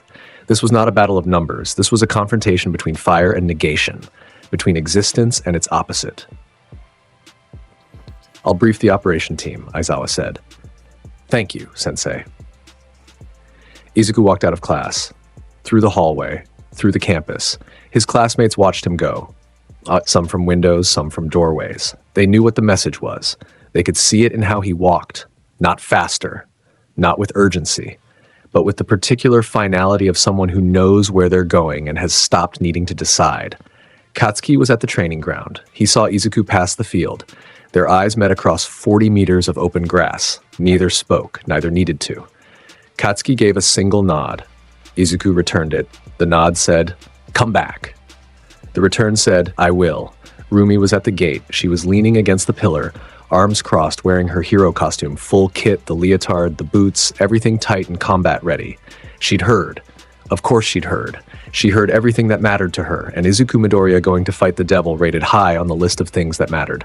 "You're going," she said, not a question. "Yeah, and I'm coming." "Rumi, don't." Her voice was absolute. The voice of someone who had made a decision with the same finality he had. You do not get to go alone. You get to fight alone if you need to. You get to be the one in the middle. But I am going to be there, behind you, watching. And if something goes wrong, if you need a kick aimed at something the fire can't reach, I am going to be there. He looked at her. The afternoon sun behind her, catching her white hair, turning the red of her eyes into something that bordered on luminous. The strongest legs in Japan, the woman who had claimed him in a harbor under stars, the force that matched him, not in power, never in power, but in will, in the absolute refusal to be anywhere other than where she chose to be. "If I stay back," she said, "it's because I choose to, not because you told me to." He looked at her for a long moment, then he reached up and took his hat off, placed it on her head, the way he'd done for Eri, the way he did when he was giving someone the most important piece of himself for safekeeping. The hat sat on Rumi's head, tilted, ridiculous against her rabbit ears. She caught the brim, held it steady. "Hold on to that," he said. He turned toward the road that led north, toward the plateau, toward the end. The coastal plateau was a slab of ancient rock jutting over the sea. Flat, wind scoured, open to the sky in every direction. Below, the ocean crashed against cliff faces that had been weathering for centuries. Above, the sky was beginning its turn from blue to orange as sunset approached. The hero forces gathered a mile from the plateau's edge. Every ranked hero who could be mobilized. Aizawa, Hawks, Endeavor, the man who controlled fire himself, standing here knowing his fire was nothing compared to what was about to happen. Best Genist, Edgeshot, 24 more. All Might was here. Of course he was here. He stood at the formation's front, thin, gaunt, his time as the symbol of peace long past. But his presence was not about power anymore. It was about witness, about being there for the moment that would define everything after. Izuku walked to the front of the formation, past the heroes, past Aizawa, who said nothing, past All Might, who put a hand on his shoulder as he passed and held it for 1 second before releasing, past Rumi, who stood with his hat on her head and her fists at her sides and her eyes burning holes in his back. He walked alone onto the plateau. The stone was flat beneath his bare feet. The wind coming off the sea carried salt and the last warmth of the ending day. The sky above was turning colors that had nothing to do with him and everything to do with timing. Even the world was staging this. At the far end of the plateau, perhaps 200 meters distant, a figure waited. The merge was complete. What stood at the edge of the cliff was not Shigaraki anymore. Not entirely. It was a body, still humanoid, still standing on two legs with two arms at its sides, but wrong in every dimension. The stolen quirks were visible as physical distortion. Too many abilities in one vessel, all of them leaking out. His arms were elongated, segmented at new joints that human anatomy did not account for. His face was obscured by hands that had fused into his skin, no longer worn as masks but grown into the flesh beneath them. And the eyes that looked through the gaps between dead fingers were not one person's eyes. They were a layering. AFO's ancient patience wearing Shigaraki's hatred like a suit. The decay radiated from him in visible waves. The stone beneath his feet was already dust. A circle of nothing spreading outward at a constant rate, the plateau itself being consumed by his presence. "You came alone," FO said through Shigaraki's mouth. The voice was enormous, two voices layered into one, the young man's rage and the old man's amusement occupying the same frequency. "This is a personal conversation," Izuku said. "You cannot win this." The double voice carried certainty. Not the forced confidence of a bluff, the genuine certainty of something that had calculated every variable and found no scenario in which it lost. "You never could. You are fire. I am everything." Izuku considered this. His hat was gone, on Rumi's head a mile back, safe. His necklace rested against his bare chest. His hands hung at his sides. The embers that always drifted from his body were brighter now, gold shading toward white at the edges. His core temperature climbing. "Yeah," Izuku said, "but fire beats everything." AFO Shigaraki attacked, the arsenal of 70 years deployed in a single opening salvo. Impact quirks, 8 of them, from different angles, creating a converging pattern of force designed to leave no escape vector. Gravity manipulation, pulling from above and below simultaneously, trying to compress space itself. Kinetic amplification.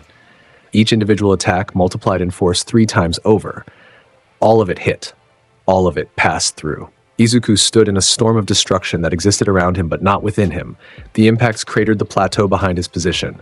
A gallery of destruction, showing where every attack ended up. Not in him. Never in him. AFO Shigaraki raised both arms. The dead air technique, the one from the Liberation War. Decay spreading through the atmosphere, creating a sphere of negation around Izuku's position. The oxygen dying. The space shrinking. Izuku felt it. Felt his edges contract. Felt the available space for his fire diminishing as the decay consumed the air around him. He did not fight it. He contracted, pulled inward. Everything inward. Every ember, every flame, every degree of temperature concentrated into a smaller and smaller space. His body, which normally occupied a human volume, reduced to a single bright point. A star being born in reverse. The dead air field closed around his position, trying to reach the core, trying to eliminate the last of the oxygen his fire needed to exist. But the temperature at his center had exceeded every measurement. At this density, at this compression, he was not burning oxygen anymore. He was generating his own atmosphere. The heat so intense that it cracked molecular bonds and created new ones. Plasma. He had become plasma, something beyond fire, beyond gas, beyond the constraints of chemistry that said fire needed fuel. The dead air field hit his core and recoiled. Not because fire pushed it back, because the temperature at his center exceeded what decay could function in. Decay required matter to unmake.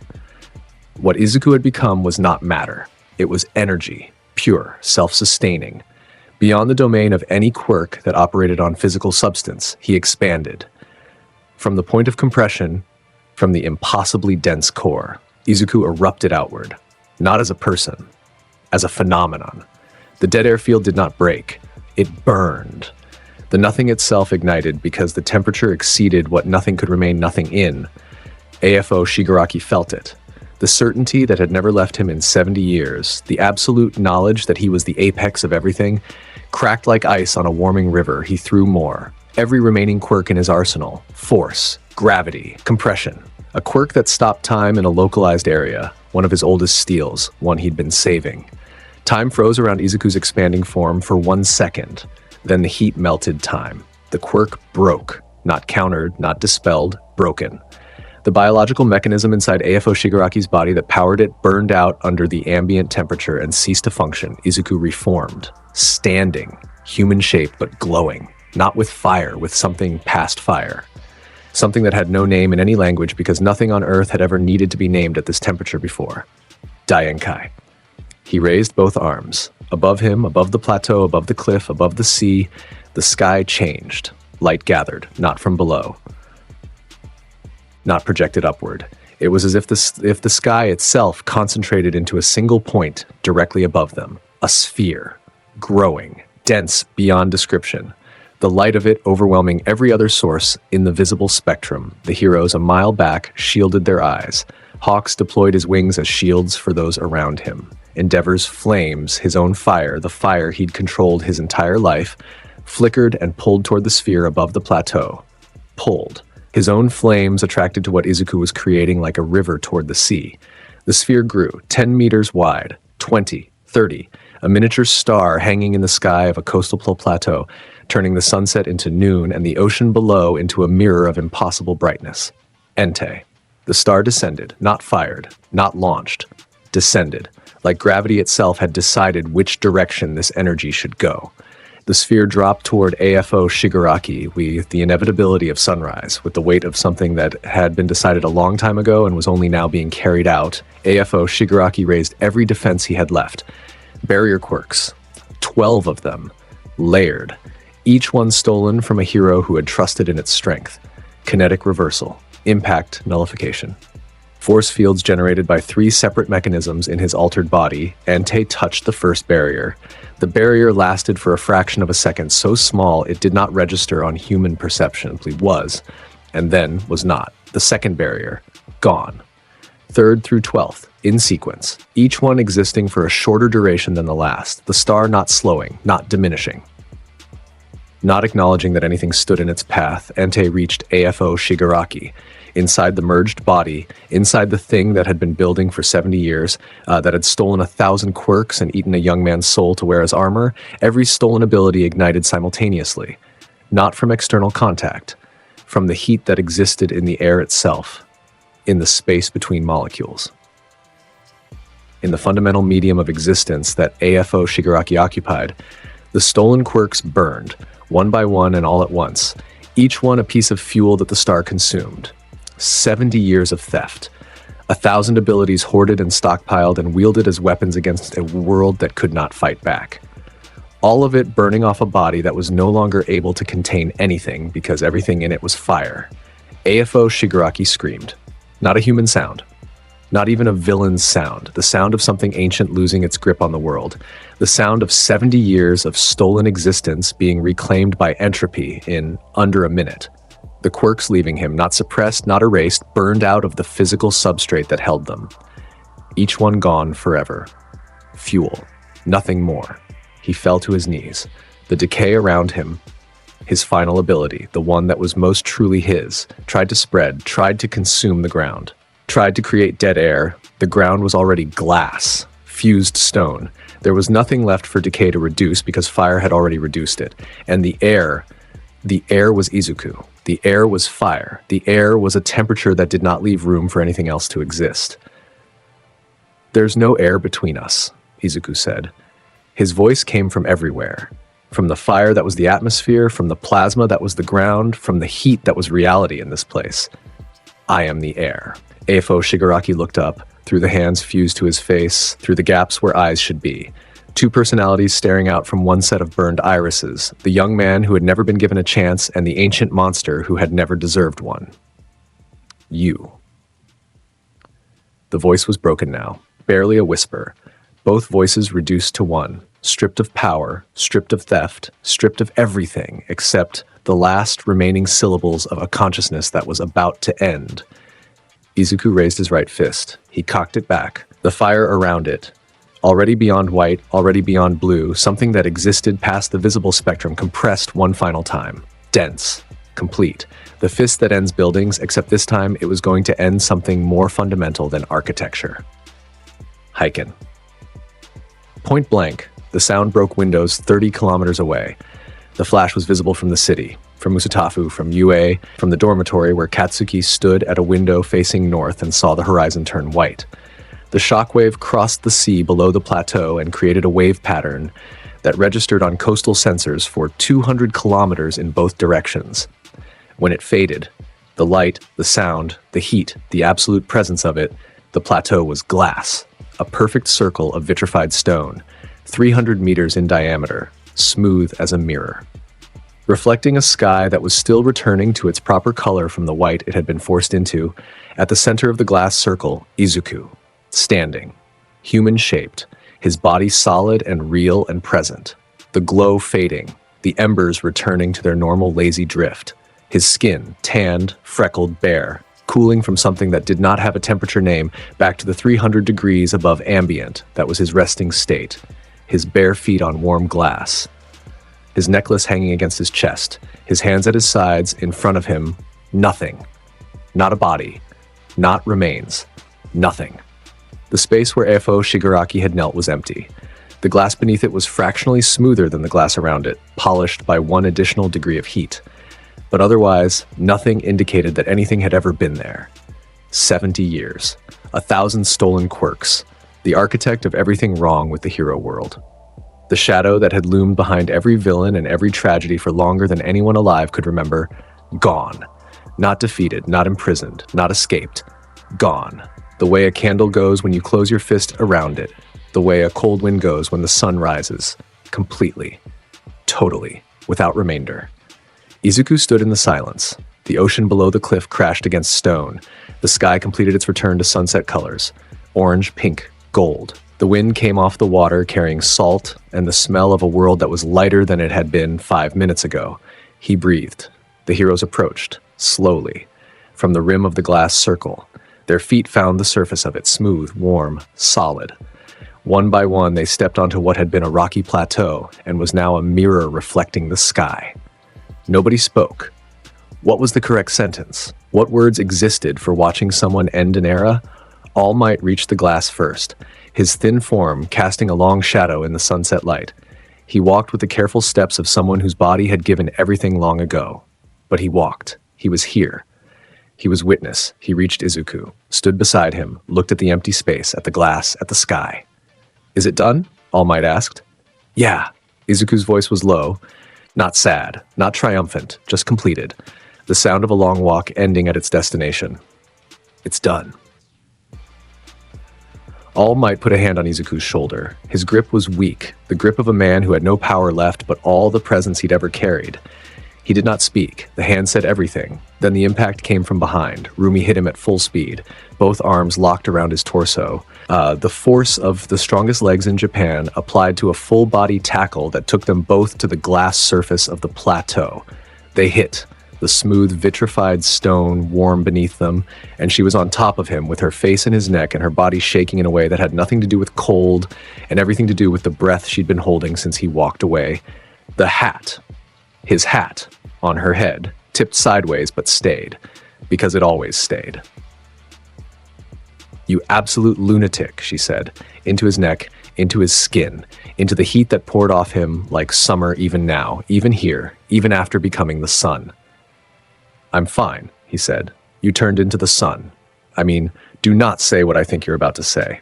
He laughed. That laugh. The same one from part 1, from the underground pit, from the ramen shop, from the harbor under stars, warm and uncontained and completely inappropriate for the setting. Embers drifted up from his shoulders where the laughter disrupted his control. They floated in the still air above the glass plateau like fireflies in summer, like Hotarubi without the detonation. Just light. Just warmth. Just existence being beautiful for no reason other than that it could be. She lifted her head, looked at him. Her face was doing things she would deny forever. The eyes wet without crying, the mouth trying to decide between fury and relief. The entire architecture of her composure, rearranged by the simple fact that he was here and real and laughing on a bed of glass that used to be a battlefield. "Mine," she said. "Yours," he said. "Always." Always. She kissed him, on the glass, on the plateau, with every ranked hero in Japan within visual range and at least 3 news drones that had gotten past the military perimeter, her hand in his hair, his hand at the back of her neck, the hat tilting but holding, the necklace warm between them. Pro heroes watched. They had been watching something impossible all evening. This was just one more impossible thing. A woman kissing a boy on a mirror of fused stone, with the sunset behind them and embers floating upward around them, and the complete absence of the greatest evil in Japanese history, making the air taste like freedom for the first time in 70 years. All Might watched from 20 meters away. His thin face was doing something he did not try to control. The sunset caught his sunken eyes and made them shine. So that's the next generation, he said. To nobody. To the wind. To the empty space where his rival had stood for the last time. He smiled, turned, walked back toward the other heroes on legs that had carried the world long enough and were happy, finally, to let someone else take the weight. The immediate aftermath was chaos of the best kind. The news traveled at the speed of light, because in the modern world, everything does. The villain threat that had defined Japanese hero society for 3 generations was over. AFO was gone. The Paranormal Liberation Front was shattered. Shigaraki was ended. The League was dust. The media did not know what to make of it. They had footage of the Flash. Every camera in a 50-kilometer radius had captured the moment Entei descended. They had drone footage of the glass plateau. They had images of a shirtless boy with freckles standing in the center of what had been solid rock and was now a mirror. They did not have an explanation. They ran the story anyway. They ran it for weeks. They ran it with speculation and analysis and expert opinions and theoretical quirk assessments, and none of it came close to the truth, because the truth was not something that fit in a framework designed for quirks. It was not a quirk. It was something else. Something that had arrived in a world of superpowers and exceeded them all without being one of them. UA received the news during evening study hours. The dormitory erupted. Kirishima punched the air so hard he accidentally activated his hardening and put his fist through the wall. Kaminari cried. Momo stood in the common room with her hand over her mouth and her eyes bright. Tsuyu said nothing, but her expression carried something that might have been a smile if she'd allowed it to fully form. Ida stood at the window, looking north, his hands at his sides, remembering a night in Hosu when a boy in a cowboy hat had landed between him and death and said, "I know." Katsuki was on the roof. Alone, looking at the northern horizon where the glow was still fading. His arms were crossed. His jaw was tight. His palms were still. Not crackling, not sweating, just still. The gap had been measured. The ceiling had been found. It was the sky. It was past the sky. It was somewhere Katsuki could not follow. But standing here in the aftermath with the knowledge that the boy who could not be touched had just saved everything, Katsuki did not feel what he expected to feel. Not rage, not inadequacy, not the burning frustration that had driven him since the locker room. He felt free. Because if the ceiling was that high, if the scale of what was possible extended that far beyond what Katsuki had ever imagined, then there was no limit to how much further he could climb. The gap was not a wall, it was a horizon. And horizons moved as you walked toward them. He turned away from the northern sky, went inside. Went to the training building, trained until 3 a.m. Some things never change, nor should they. The weeks that followed were what a world looks like when the weight it's been carrying gets lifted. Not immediately better, not instantly fixed, but lighter. The air cleaner. The people's eyes a little less tired when they watched the evening news. Hero agencies restructured. The ranking system absorbed the shift. New threats emerged. There would always be new threats, but they were smaller, more manageable, more human-scaled. The era of existential villainy had ended on a glass plateau at sunset, and what remained was work. Ordinary work. The kind heroes were meant to do. Izuku returned to UA 3 days after the plateau. He walked through the gates with his hat on and his hands behind his head and immediately fell asleep on a bench outside the main building. A bird landed on his hat within 4 minutes. It began trying to build a nest. Aizawa found him there an hour later. Ferd stood over him, looked down at the sleeping boy and the bird constructing a home on his head. He did not wake him. He sat on the bench beside him instead, took out his thermos, drank coffee, watched the campus go about its morning. When Izuku woke, mid-sentence, as always, continuing a thought that had been interrupted by unconsciousness, Aizawa handed him the thermos without a word. Izuku drank. The bird flew away, annoyed. "You have a test in third period," Aizawa said. "What subject?" "Modern hero law." "I'll pass it." "I know." They sat together on the bench, teacher and student, in the morning light. In a world that was safer than it had been yesterday, Rumi came to campus that evening. Not through the front gate, over the wall, because she was Mirko and walls were suggestions. She found Izuku on the roof of the dormitory building, lying flat on his back, watching stars emerge as the sky went from orange to black. She lay down beside him, no announcement, no greeting. Just her body beside his, her shoulder against his shoulder, her white hair fanning on the concrete roof. They watched the stars in silence for a long time. Not the silence of people who have nothing to say. The silence of people who have said everything that matters and are comfortable in the space between words. "The commission wants to debrief you," she said eventually. "I know. They'll have questions about the technique, about what you are, about the fire." "I know. What are you going to tell them?" Izuku thought about this. His hand found hers in the space between them, their fingers interlaced. Her skin was warm. His was warmer. "I'll tell them I'm a hero student at UA," he said, "that I have a quirk that lets me produce and become fire, that I used it to protect people." "That's not the whole truth." "No, but it's enough." She turned her head, looked at his profile in the starlight. The freckles, the jawline that had sharpened over 3 years of becoming, the green eyes reflecting the stars. "You know what it is," she said, not a question. "You know what it really is, the Mera Mera no Mi, the devil fruit, you know. I've always known. And you won't tell them. What would it change? They'd try to study it, replicate it, use it." He turned to look at her. "I'm not a weapon. I'm not a resource. I'm just someone who can help people. That's enough." She held his gaze for a long time, then she squeezed his hand. "Okay. Okay. Okay. Your secret, our secret, whatever." She rolled onto her side, pressed against him, her leg hooked over his, her face against his chest. The hat back on his head, retrieved from her that morning with a grin and a thanks for keeping it warm that made her kick his shin, pressed against her forehead. "Stay," she said.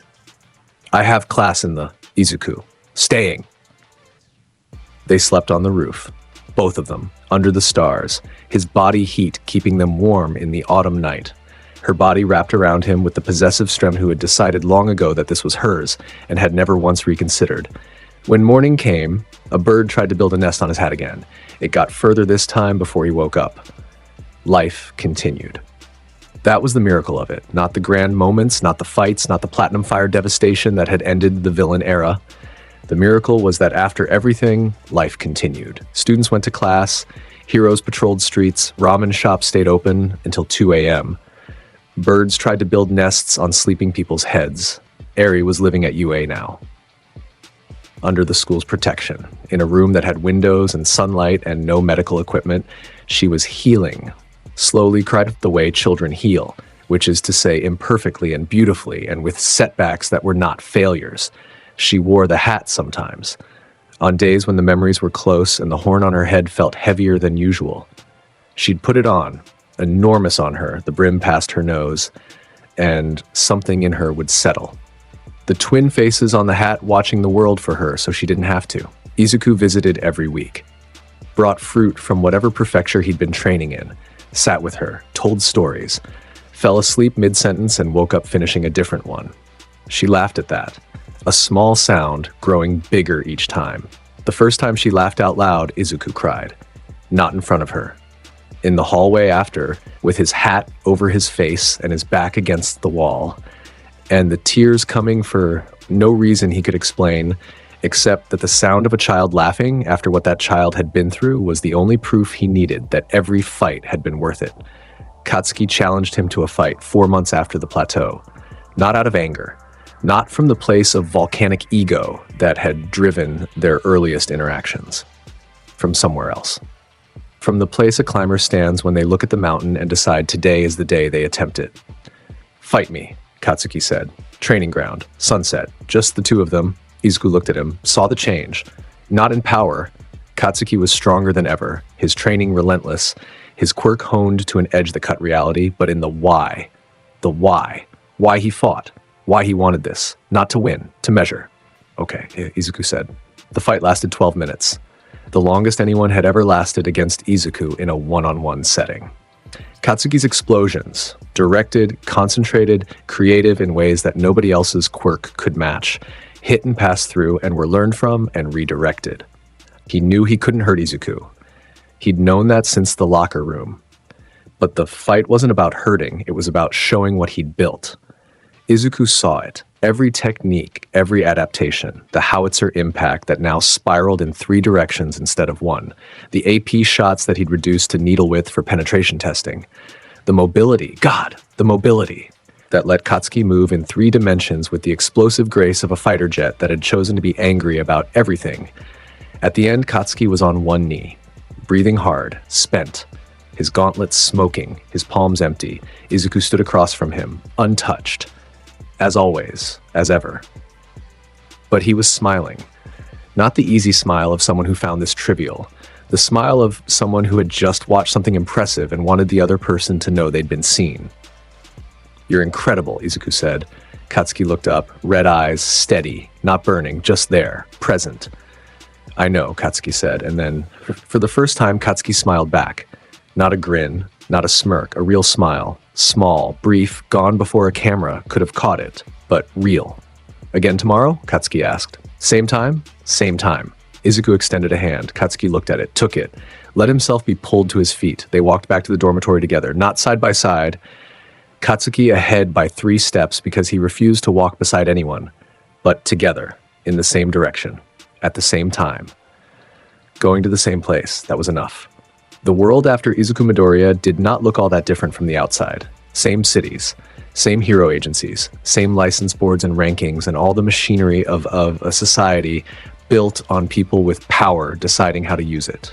The same trains running to the same stations, the same ramen shops glowing warm at 2 a.m., the same stars over the same harbors, but underneath, in the underground rings that no longer operated the way they used to, in the Yakuza networks that had gone still since the fire came through their compounds, in every small evil that had been doing the math on risk versus reward and finding the numbers had changed, there was a boy. There had always been this boy. He was 15 going on 16. He sat exams and attended class and slept through lectures and scored first in everything without trying. He ate too much. He fell asleep in his food. He trained in mountain ranges on weekends and slept on cliff sides with his body half dispersed into embers, untouchable even in dreams. He called his mother every week. She cried every time. He said, "I love you" every time. He meant it every single time. He protected people, not because a commission sanctioned it, not because a ranking required it, not because someone gave him permission or purpose or a speech about responsibility, because someone was hurting them, because that was always enough, because it would always be enough. And somewhere in Japan, on a rooftop, on a patrol route, in a ramen shop at 2 a.m. with her hand on his knee while his face was in the broth, a rabbit-eared woman with white hair and red eyes was watching his back. Not because he needed protecting, because she decided years ago in a harbor under stars that he was hers. He still was. On a night in late autumn, 6 months after the glass plateau, Izuku and Rumi sat on the roof of her apartment building, his head in her lap, her fingers in his hair, the city below them doing what cities do, living, breathing, existing, without fear of something ancient lurking underneath. "I want to open a joint agency," she said. "When you graduate, you and me, same building, same patrols." He opened one eye, looked up at her from her lap. The stars were behind her head, framing her in silver light. "You want to share your agency. I want to share everything." He blinked, twice. "That's the most romantic thing you've ever said." "Shut up. You're being romantic. I will drop you off this building, but you love me." She shoved his head off her lap. He caught himself in midair, lower body becoming fire, hovering just off the roof's edge, and grinned at her upside down. "Yes," he said. "Yes. What? Yes to the agency. Yes to sharing. Yes to everything." She stared at him, floating, grinning, the orange hat defying gravity on his head by pure stubbornness. "Get back up here," she said. He drifted up, landed beside her, sat down. Their shoulders touched. "Partners," she said. "Partners," he agreed. She leaned against him. He put his arm around her. The city lights spread to the horizon beneath them. Somewhere in the distance, a siren wailed. Someone needed help, and soon a hero would be there to provide it. The system worked. It always had. It just worked better now. "Hey," Izuku said. "What?" "I'm hungry. It's midnight. There's a ramen place 4 blocks east. That's open until sunrise." "I know. You've taken me there 30 times. 31 if we go now." She stood, pulled him up, kept his hand. They dropped from the roof. Her jumping, landing on the street below with legs that absorbed the impact like it was nothing. Him, drifting down on a cushion of fire, embers trailing behind him in the night air. They walked to the ramen shop, shoulders bumping, his hand in hers. The streets between them empty because it was late and the city was sleeping. But the few people they passed, a taxi driver, a convenience store clerk, locking up, a couple walking home from somewhere, saw them and knew what they were looking at. Not from fame, not from recognition, from the warmth, the heat that came off them, the feeling of being near a fire in winter, the instinctive draw towards something that was good and alive and not going out. The ramen shop glowed warm yellow. The owner, still Goto, still running his counter, still saying nothing, looked up as the door opened. Izuku ordered 6 bowls. "Every time," Rumi said. "I'm hungry every time." "You're always hungry. Fire burns calories. That's not how bodies work." The first bowl arrived. Izuku attacked it. Rumi ordered her usual 1 bowl, black coffee, and watched him eat with an expression that was entirely her own. Not disgust, not fondness, both. Something that lived between them where words would only cheapen it. Halfway through bowl 3, his head dipped. She caught him, her hand on his forehead, pushed him back upright before his face hit the broth. "Not tonight," she said. "I caught you." He blinked, eyes half closed, fighting the narcolepsy the way he always fought it, the one enemy that his fire could not burn. "Thanks," he mumbled. "Eat your ramen." Meeting, with your eyes open. He ate, she watched. Her hand stayed on his knee under the counter. Warm, possessive, permanent.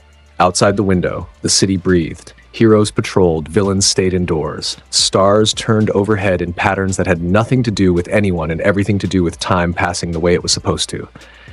The orange hat caught the overhead light. The necklace rested against tanned skin. The embers drifted, up from his shoulders, through the still air of the ramen shop, catching the fluorescent glow and holding it for a moment before fading into warmth that remained even after the light was gone. Goto polished a glass, did not speak. Outside, the sky began its first suggestion of gray.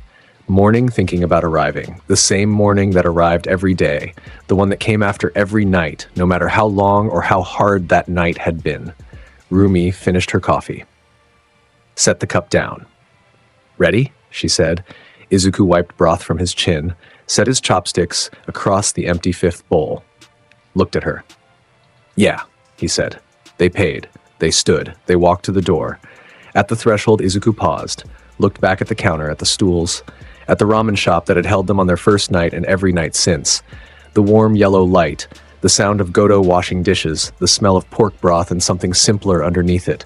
The smell of a place that would always be here, no matter what changed outside its walls. He tipped his hat to Goto. The old man did not look up, but his mouth moved. The smallest acknowledgement. A professional. To the end, Izuku turned back to the door, to Rumi, to the gray morning and the city waking up around them. "Let's go home," he said. She took his hand. They walked out. The door closed behind them. The bell above it rang once, a small, clear sound in the pre-dawn air. Their footsteps on the sidewalk, fading, her boots and his bare feet. A rhythm that matched without trying. The orange hat caught the first streetlight outside the shop, held the glow for a moment, then moved on, down the street, around the corner, into the morning that was coming, whether anyone was ready for it or not. The fire did not go out. The hero roster.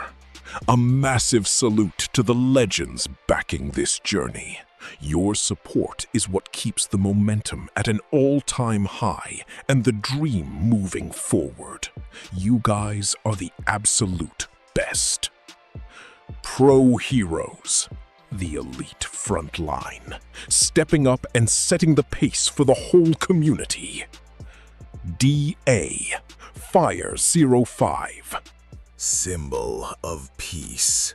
The pillars of the community, the titans who keep our foundations solid and the hype at an all-time high. Alexander Igarza, That Guy Miso, Deck, Lydell Scott Jr., James Martin, Victor Larux, Rune Brokstad, Ariuse Bryant, Jonah Wheeler, T-Mac, XXHJRX3A7XX, Hyperbeams, Michael Murphy, Grand Region Kell, Sin Hunter, Logan Bland, Alexander Johannes, Alex Morgan, Ray Various, That Other Guy Too, Chad Reynolds, T. Mackie 68 Rimuru, A. Zetros, Dweller of the Deepest Depths, Lone Wolf, Jacob Ropes, Bully Maguire Shadow, Rathakit Thitiratnun Thakul, Neostar Productions, Asael Cardenas, Shaquan Simmons, Thunder, Sunawin 631, Elijah Saunders, Peter Hamilton, Freddie Rose, Omega, Akuma Noakami, Remorsefuls, Blackvein, Joshua Hedrington, Aaron Abercrombie, Drift SK8ER, Corey Tokars, Jan, Devin Black, Crow, Joe Bros, Ray Von Crimson River, Dante Alastor, Adam Yonkers, Blood Saints, Donna Cafe, Zeph, KC, Howie 60, Ignacio. Hope of the universe, the ultimate guardians, celestial tier supporters whose impact literally shines across the galaxy. Void Rot, Chaos Umbre, Noroi Uzumaki Uchiha, Tyshawn Palmer, Coldbane 4, The Maniac 563, Debs, LS Morningstar, Marl, Spintown, I Shoot X50, Greg Green, James, Q Hon Yen Thompson, Juan, and Zeno KJ. That was insane. If this Deku just lit your ass on fire, smash like, comment the wildest part, and subscribe for more savage what-ifs. Hit notifications, we're cooking next level shit. Thanks for watching, you absolute legends.